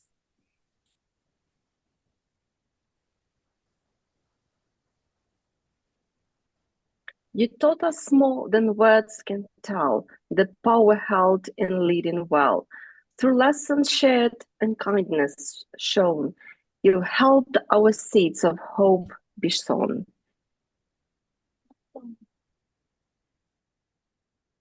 So here we stand with hearts so true, forever powerful, thanks to you.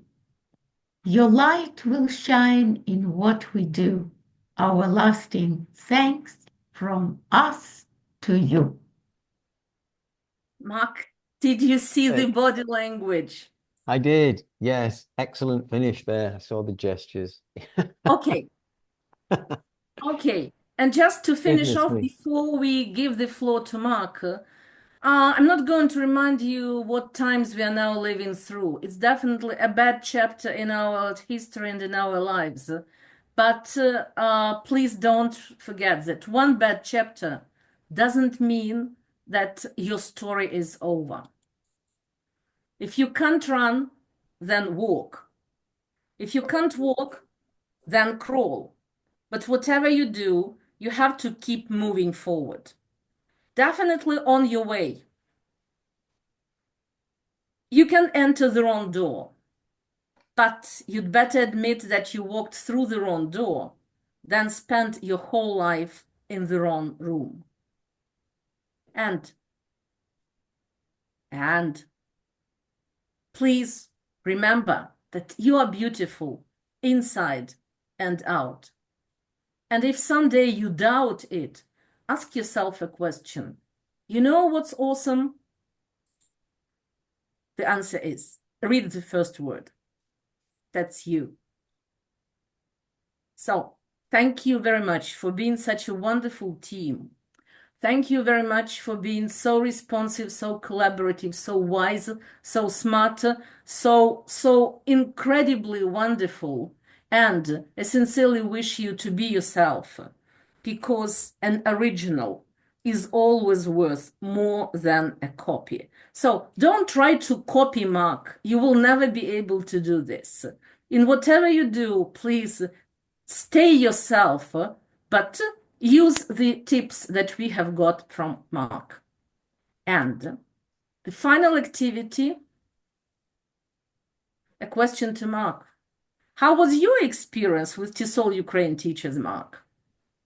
And since I promised that you won't be working much today, ChatGPT has created a poem from you. And this is what I would like you to do. Please read them. Make us feel the excitement and enjoyment of your reading poems. All right. Oh gosh, it's quite long, isn't it? Hang on. Yeah, Let me put ChatGPT my was very hard glasses work. on. It was, yeah. It doesn't mind, does it? It works all night if it has to. Right. Okay, So well, here we go. let's give Mark a couple of just some time to look through all this, because he No, cannot get. let's just get started. I can do this. Okay, you're welcome. Here we go. I walked into a room so bright, the war still loomed, their hearts were light. Teachers gathered, bold and true, with hope-filled eyes and work to do. They teach in times of loss and fear, yet bring their students' love sincere. With every lesson, word and page, they build a future, frame an age. Through hardships wait, they stand so tall, resilient voices answering call, not just to teach, but to inspire, to spark young minds, to light the fire. We spoke of trust and words that guide, of influence that stands with pride, not power's hand, not rigid rule, but kindness as the greatest tool. They shared their struggles, dreams, and fight, their will to fill the world with light. Despite the trials war may send, they lead, they lift, they won't pretend. I leave with gratitude so deep for those who sow, for those who keep the seeds of hope in times so dire. Wartime teachers, hearts on fire. To TESOL friends, my thanks to you for all you teach and all you do. Your strength, your spirit, shining bright. Keep leading on. Keep sharing light. Wow. ChatGPT, I'm astonished. It really outclassed itself, didn't it? I worked on it. I worked with. You Yes. improved it, didn't you? And Yeah. no, just I didn't improve. Maybe it improved my ideas, but really, I used to write a good deal of prompts, and he kept changing it, changing. But I guess this is really what you feel and what you think. And Mark, please disagree politely and positively with something you disagree here, and please feel free to add anything you would like to add. Well, it's been an amazing ride, really, for 3 months with you guys. Yeah, it started kind of like a lot of things do by accident, because I just happened to do a webinar in for a German group of teachers in Germany, and then in that webinar was a lady who was Ukrainian but now working, I think, in Germany, and she recommended to you that perhaps I do something for you, and we didn't really know what that would be. Perhaps it'd just be a webinar or maybe a couple of webinars. And then I said, well, I could probably do 3 webinars to cover all the material. And then it turned into a whole course, and it's been quite incredible. I have to say, it's a unique experience for me working with you.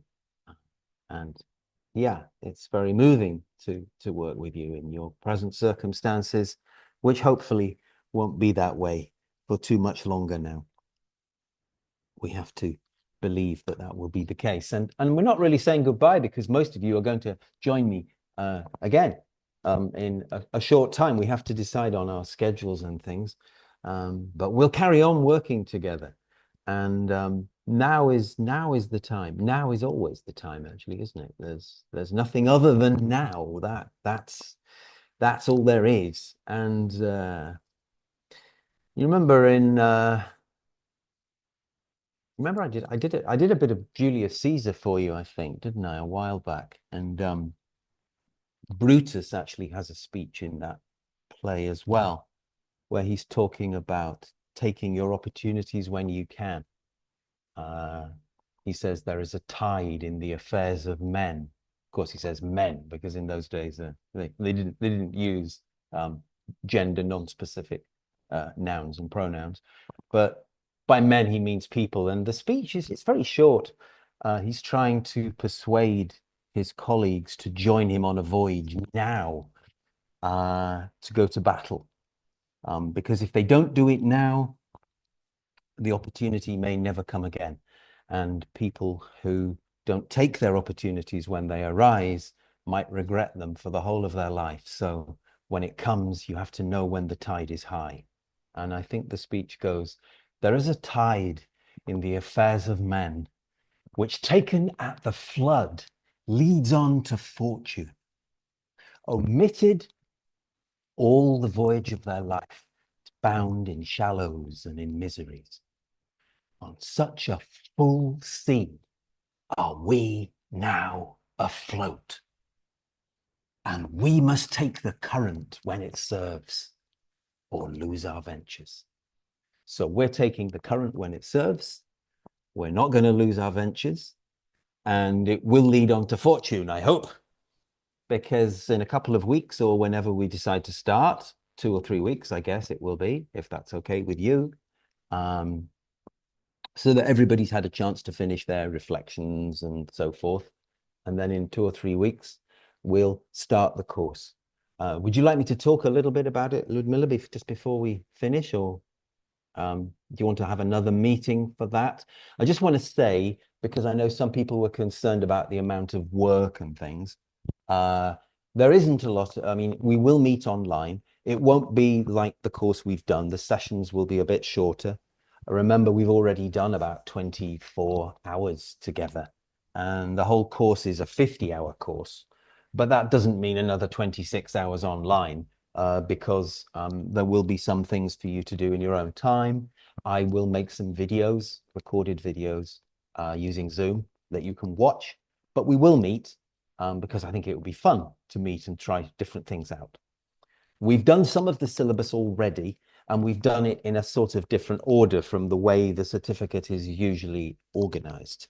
So in a sense, it might be but at least we'll start with the start and we'll finish with the finish, and then everything in the middle will fit around what we've already done. We'll be looking at adjustments that you make moving from general to business English. And I know some of you are very experienced in business English already, but nevertheless, it's still worth talking about the mindset change when you teach professionals in any profession. We will look at needs analysis and course design. We will look at a lexical approach to business English, which is something I've been involved in quite a lot, and we haven't talked about it actually on this course. I don't know how familiar you are with the lexical approach. It grew out of business English, which is why we'll be talking about it. And it's really a very different view of how we learn languages, from the old grammatical, vocabulary, functional approach. It's a kind of melding or mixing of all those things. So have a look at that. We will have a look at telephoning and emailing and meetings. I want to do quite a lot on the language of meetings with you, because I think that what's in the course books isn't really what you need in a meeting. So we'll look at that. We will touch on presentations and negotiations again, because there are some things we did not cover. So we will supplement them, maybe a little bit on networking as well, although we did quite a lot on that. And we'll be looking at authentic materials, designing materials yourself, working with texts, video, audio, and so forth. So there's quite a lot still to do. And certain ESP areas as well, English for marketing, English for finance, those sorts of things. It's a lot to cover. It's quite a big syllabus that they stipulate. So in a way, some of the things are covered quite sort of superficially. So I want to try and make it deeper by giving you more things to read and watch in your own time. You won't have to do work between the sessions. There's only the one assignment at the end. Okay, so you don't have to do any written work or present anything. I'll get you to do some role plays, real plays, simulations sometimes online, but you won't have to write anything other than that. And you have, I think, 12 weeks to write that after the course finishes, maximum of 12. So you've got an extra 3 months to write it if you really need it. And actually, in your case, I've already said, look, I want them to have as long as they need. So they said, okay. And I said, I don't want them to pay anything. So they said, okay. And I said, I want this to be exactly what they want. All right. And they agreed. So there you are. I negotiated with them and they went yes to everything. So a bit like Mr. Trump with Vladimir Putin. And only good for good in this case. So it's all arranged, and we just need to know when you'd like to start. I know that some of you won't be able to attend all the sessions for different reasons, but we'll record them so that you can watch them afterwards. And that's all fine. You don't have to be physically present in every one if you don't want to. 46 or 7 or whatever it is quite a big group. I haven't taught that many online before. I mean, I have you for the last 3 months. Of course, we've worked together. But I haven't done this course with that many people. I could break you up into sections, but then that means doing more sessions. It could be a bit complicated. So perhaps we'll stay together, but perhaps we can discuss that at some point and what you'd prefer. I don't know if you've got any questions you'd like to ask me about it. Mark, well, Yes. just in fact, in our Telegram chat, we have a chat for this course. We posted a poll, and there were 3, just since you said that the course will take around 3 months, just the 3 options yeah. for everybody to choose were May, June, July, then June, July, and August, and September, October, and November. The votes were this way. 40%, which is the biggest figure, is, well, opt for September, October, and November. That is the beginning of the new academic year. Right. Pretty close to that 35% is 34 now. Someone has just voted. For the summer months, June, July, and August. And around a quarter, 27%, May and July. So we need to just May, choose June, July, between yeah. summer and Oh, right. Okay. Yeah, whatever. summer For me, and it autumn, doesn't really sorry, and matter. autumn months. So most people wanted the autumn, but quite a lot of people wanted the summer. And Yeah. the fewest people wanted the rest of the spring into summer, I guess. So we need to choose between summer and autumn. Okay. So starting in June or starting in September, is that it? Yeah. Just which option fits Is it you September? better? What is better for you? Both okay, actually. Both fine. Yeah. June is fine. And September, October, whatever you say is fine. Maybe from your point of view, it's better to do it a bit sooner rather than much later. I don't know, because I have a feeling that we might need to go over things again if it's a very long wait. Unless, of course, you all do lots of, you're all very studious in the few weeks leading up to the course, and you all go through everything that we did and you read it all again. But yeah, I mean, as long as you don't feel you'll lose momentum, I can do it whenever. I would. Well, the majority of people, why did you choose September? Is it September or October? Yeah, September. well, just since you said that it will last 3 months, then it was September, October, and November. November. Yeah, right. And just So you people see, wanted to well, do that because it why was a I new asked term. you to clarify certain points, just Yeah. because there were some comments from people that usually when we take this kind of course, it's not Yeah. only about weekly webinars, it's also about a good deal of work between the sessions No, to no. write What during will the happen? week. No, That's no. why, judging by what Mark has said, that would sound much more logical if we really started it in June or even in May, if you don't mind, so that we won't really extend that too much long. It's the 10th of April. We take a few deep breaths, we digest something, and then we rush into it in May, If since that's we are okay with going to other be people, pretty I mean, flexible. for Sorry? me, May is okay. I have got a few things in May that I need to prepare for. The first 3 weeks of May. The end of May is okay, but that's still quite a way away, isn't it? So then let's just agree on June, just on June, because Or we the also last week have of May. our The last week of May. Let's bring it forward a week. Let's say the last week of May. Then that's another week. last week of May. Okay. Something Well, like but that. just we are having our TESOL-Ukraine convention. TESOL-Ukraine, yeah, we have. Yes. No, That that's so different. that's on the 23rd and 24th, if I'm not mistaken. Yeah, Okay. that's exactly the time that I'm in Sitges doing a conference. Mhm. Because you asked me if I wanted to do Yes. that. Yes. And I'm in Mhm. Sitges at the time. As long as it's after Sitges, I don't mind. I mean, we could start a bit sooner. I'll have a think, see if we could do a couple of sessions and then maybe have a Let little me just break and then come back again in June, something like that. Yeah, because we don't want to lose momentum too much. Yes, September would be too long. Just I also felt this. September's, But I think, yeah, personally, I think that's that's way too too far long. from it, right? But I mean, if most people want to do that, I don't want to go against what most people would prefer.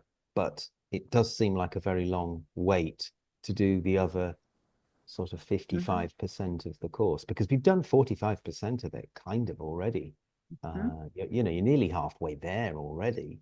That's why I thought it would be a shame not to do it.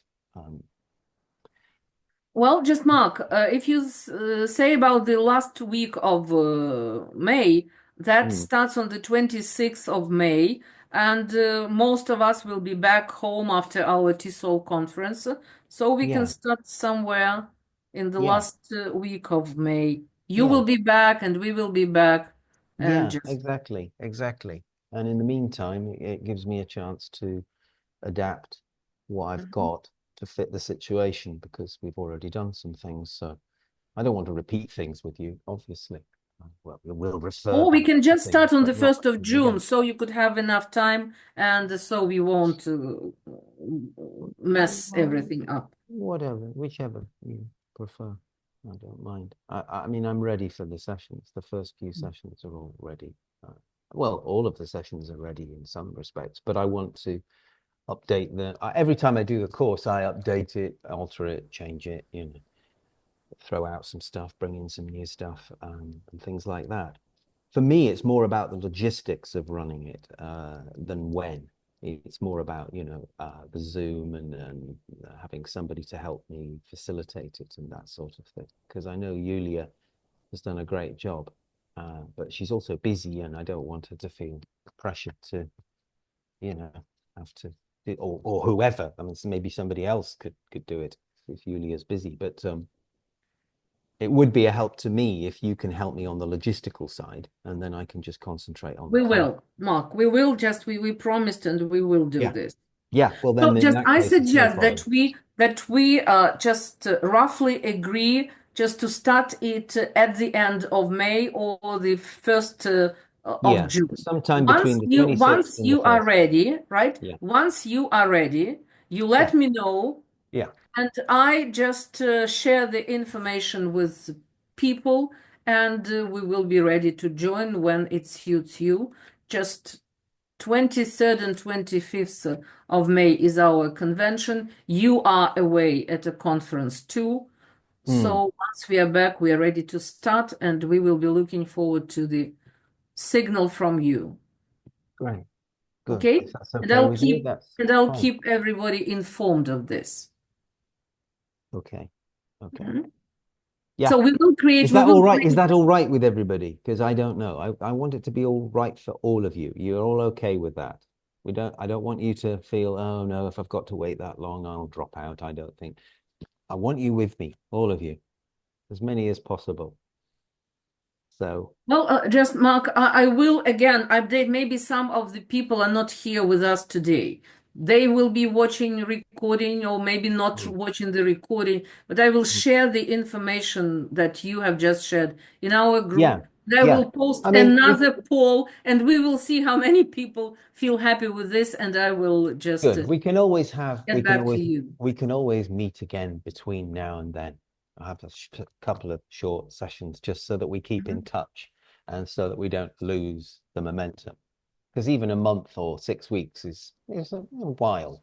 So let's make sure we keep in touch. I'll keep in touch with you. And if I can think of something that we can meet, you know, maybe just for an hour and do something together. Yes. Just to keep, and if it's in the early in May or late and April. I'll also send you a lot of information about the course and about the assignment, which people get worried about, but there's no need to worry about it. But you might as well know what it is as soon as possible, because then you can be thinking about it if you want to. You don't have to do the assignment, of course. If you're not worried about the certificate and you just want to do the course, that's fine as well. But you might as well do the certificate, because you will get it, I promise. I always get people their certificates. No one falls through the net. You'll get it, no problem. So, and it's another credential, it's another qualification, and I don't know if that helps your situation as teachers in Ukraine. Maybe you get extra credits for that. I don't know how it works with continuing professional development. Here in Spain, you get extra points for doing things. And then I think you get more money as a teacher as well sometimes. So that would be good. But yeah, it'll be great. We'll fill out what we haven't done. We'll add to what we have done, and we'll have just a bit more freedom to try a few things out as well, and talk to each other, feedback, and you'll get lots of stuff you can read and watch in between the sessions. But there's no homework. You don't have to have done it, so don't worry about that. It's not going to be too much of a workload for you. If that was a concern, you shouldn't be worried. Okay. Well, thank you. Well, I was kicked off, but before I was kicked off, I saw chat that there was one more poem in the chat. Luda, yes? Luda, Sinan. Will you please read it out? And just, I guess this is the time for that open microphone. Please, everybody willing to say something, go ahead and just... I know that Luda writes poems, not ChatGPT, not as lazy as I am. Well, okay, but Luda is the author. You're welcome. First of all, I want to say that I'm a novice in business English, so that's why for me each session was like breaking through, and that's why I was trying in my poetry to include all of my awareness, maybe some fears, maybe some kind of pitfalls that I faced during this. So, dear Mark, through webinars, insights, tools that we have gained, a path of influence clearly explained. Mark Powell's wisdom, a guiding light, helping us teach with passion and might. From influence to stories, we have learned it all, building our skills, standing tall. Negotiation, persuasion, presence and place. Each lesson for me is a step in my forward chase. The power of rhetoric, the art of the voice, with every tool we made a choice to connect, to engage, to truly inspire, to spark in our students that inner fire. Mark, your guidance has paved me the way for deeper teaching day by day.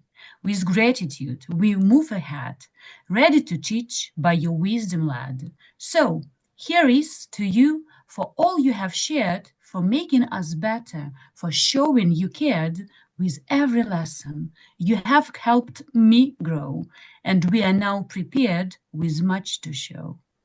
Thank you very much. Thank you. You're all so talented. You really are a talented group. Beautiful. Why are you saying beautiful. also, Mark? I'm not talented. I said you all are. I was including you in that, Ludmilla, don't worry. Okay. No, you all are. That's why I call you my beautiful community. Because that's what we are. Thank you. Right. Anybody else wishing to unmute and say, or is it time for us to finish? Olena wanted to say, if I'm not mistaken, because he raised her hand. And just I see Julia Kishenia has just raised her hand.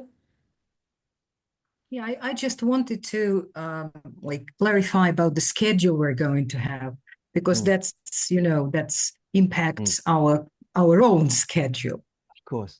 Are there any ideas?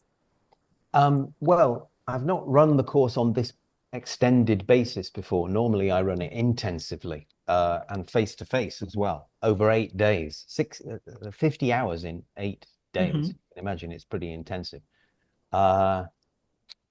So I'm happy to arrange this with you and what suits you. We won't meet every week online, but there will always be something on the website for you to look at if you want, or a video of me, because I think some of the sessions I'll just do as like little video lectures on a little item of, a piece of material or an idea or something. And so you can just watch that, and you'll be able to comment as well if you want, but you don't have to. So the actual meeting online won't be that much. I mean, I don't know how many hours we'll have. I like being with you, actually, so I'm quite happy to do whatever you want. But I know you're busy, and I know you've got jobs and things, and so I guess we'll have to meet in the evenings as with this one. So then whatever. the idea is, so can we leave Thursdays for that? If it suits people, yeah. If it is suitable for everybody, because Yeah. during those 3 months, we have made everything possible to fit in our own schedule. So now it would be difficult to reschedule. In that case, well, Lena, some people wrote that Thursday won't be okay with them. Some voted for Wednesday. But just again, we will agree on the day. First on the date, then on the day. Now that Mark has just described to us the prospects of it, we know more or less clearly how it is going to be arranged. That's why I will keep in touch with you. Don't worry. Okay. Yeah, Thank you. I'm Thank you. flexible. Thank you, Mark. Thank you, I'm Ludmilla. It flexible. was Yeah. very good. Good. Okay. I'm pleased. Okay. We'll make it work. Don't worry. Whatever it is, we'll make it all fit in and work for everybody. If necessary, we can do a couple of sessions repeats, so that everyone can join in. Julia or Julia Kishenia, you're welcome. Yeah, just a small remark. Good evening, everybody. I'm very grateful for the course to Mark and to the organizers. And I was listening to Ludmila's metaphor and the reminder about the beginning of the course, and thought that we like it so much that even the weather, like telling us, wait, it's still winter. It's still the beginning of the course, yeah? We don't want to say goodbye. Yeah, here it's getting quite warm, actually. It's almost summer weather some of the time. Yeah. Yeah, full of snow in Kiev. Yeah, I can imagine. No, here it's been like 23 degrees, sort of. Yeah. In fact, at the moment it's 19.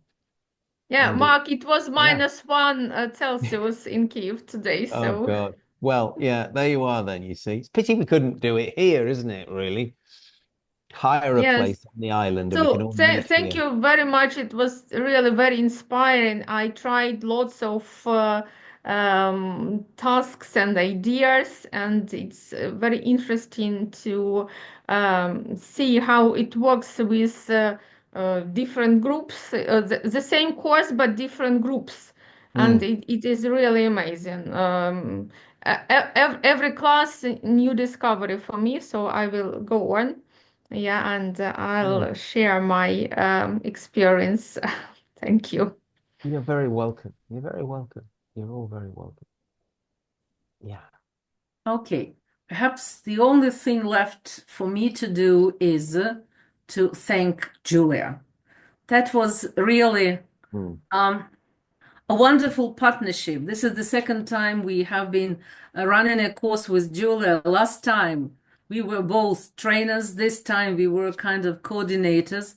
But Julia really does a great work, and this technical stuff is something that not many people can do that much professional. Although I know that we have grown our tech muscles throughout the COVID and wartime teaching. So, Julia, really, thank you very much. I love you. Thank My you. hugs and kisses. Looking forward to hugging and kissing you in Ivano-Frankivsk, and looking forward to hugging and kissing many of you in Ivano-Frankivsk. We are really a beautiful community.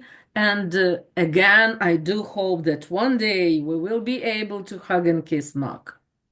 Thank you. Wearing a Yes. vyshyvanka. Thank you. Thank you, beautiful community, as Mark says. Really, it was pleasure to be here. And I wish I had more chances to work in breakout rooms with you. But, I had to stay here and, Yes, we control must it. try and do something about that in Yeah. future. Thank you. Yeah. Thank you very much, Mark, Yeah. for your You're very- for your communication during breakouts. It was a pleasure to talk to you. I believe we will continue this, so we will work during the second part. Absolutely. We'll continue to work together. Thank you. Okay. Anya Podosynnikova. Yes, Lyudmila Vadimovna, Mark, Julia, I'm the part of the crew who, unfortunately, because of the family reasons, could only follow the course asynchronously. And I would like to express my extreme gratitude to all the members of your crew, Lyudmila Vadimovna. You can hear my family reasons only. Yes, I can. I feel the contents of the course and the organization being absolutely perfect, impressive, very useful. Thanks a lot to you, Mark, first and foremost, for having time and energy and effort for sharing with us all that. Dear Ludmila, Julia, you are superb in organizing and supporting this event. Thank you very much. Dear colleagues, thanks for participating. And I do hope that in June and July, I'll be able to join the second part of the course synchronously. Thanks a lot. I'm That would be looking forward great. You're very to welcome. all that. Thank you. Just by the way, Mark, Hanna has much to share about storytelling.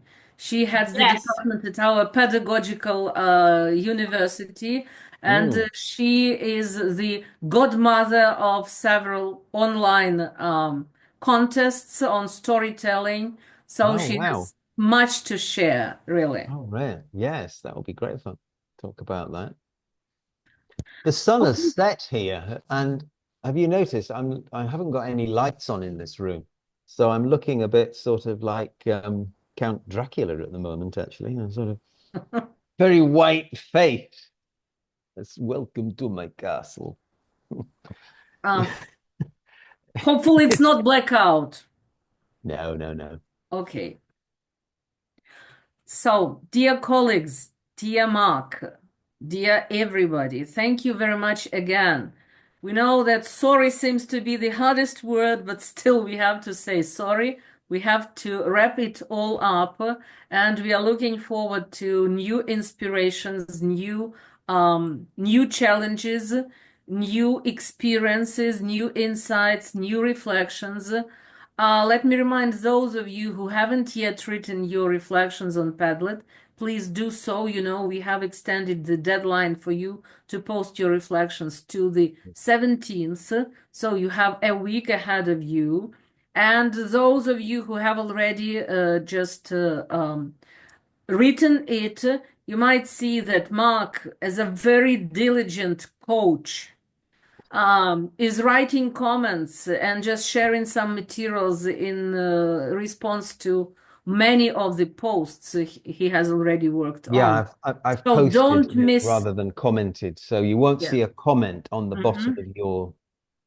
No, just a new post, right? It's a new post underneath, but Mhm. yeah, okay. So So don't miss the opportunity to be praised by Mark and to learn something from him. I'm going to work through them all. Don't worry. It might Okay. take me a little while, but I'm going to do all of them. And just gets a please, reply. one request, please don't move the sections. Well, you have your own section, write down your name and write your post, attach a figure, but just don't move others, because Mark will have to jump from one section to another trying to find out who wrote what. So just please be respectful. Okay. Thank you. Thank you very much again. Bye. Have a good night to Mark. Quiet night to all those who are here in Ukraine. Hopefully, one day we will have good nights as well. So far, what we need is quiet nights, and see you later. Alligator in a wild crocodile, right? That's what we usually say. So, See you soon, your baboon. Bye-bye. Bye-bye. Bye. Thank you. Bye. Thank you. Bye-bye. Big hug. Bye-bye. Thank you very much. Till next time. Bye. Till next time. Yeah. Bye bye.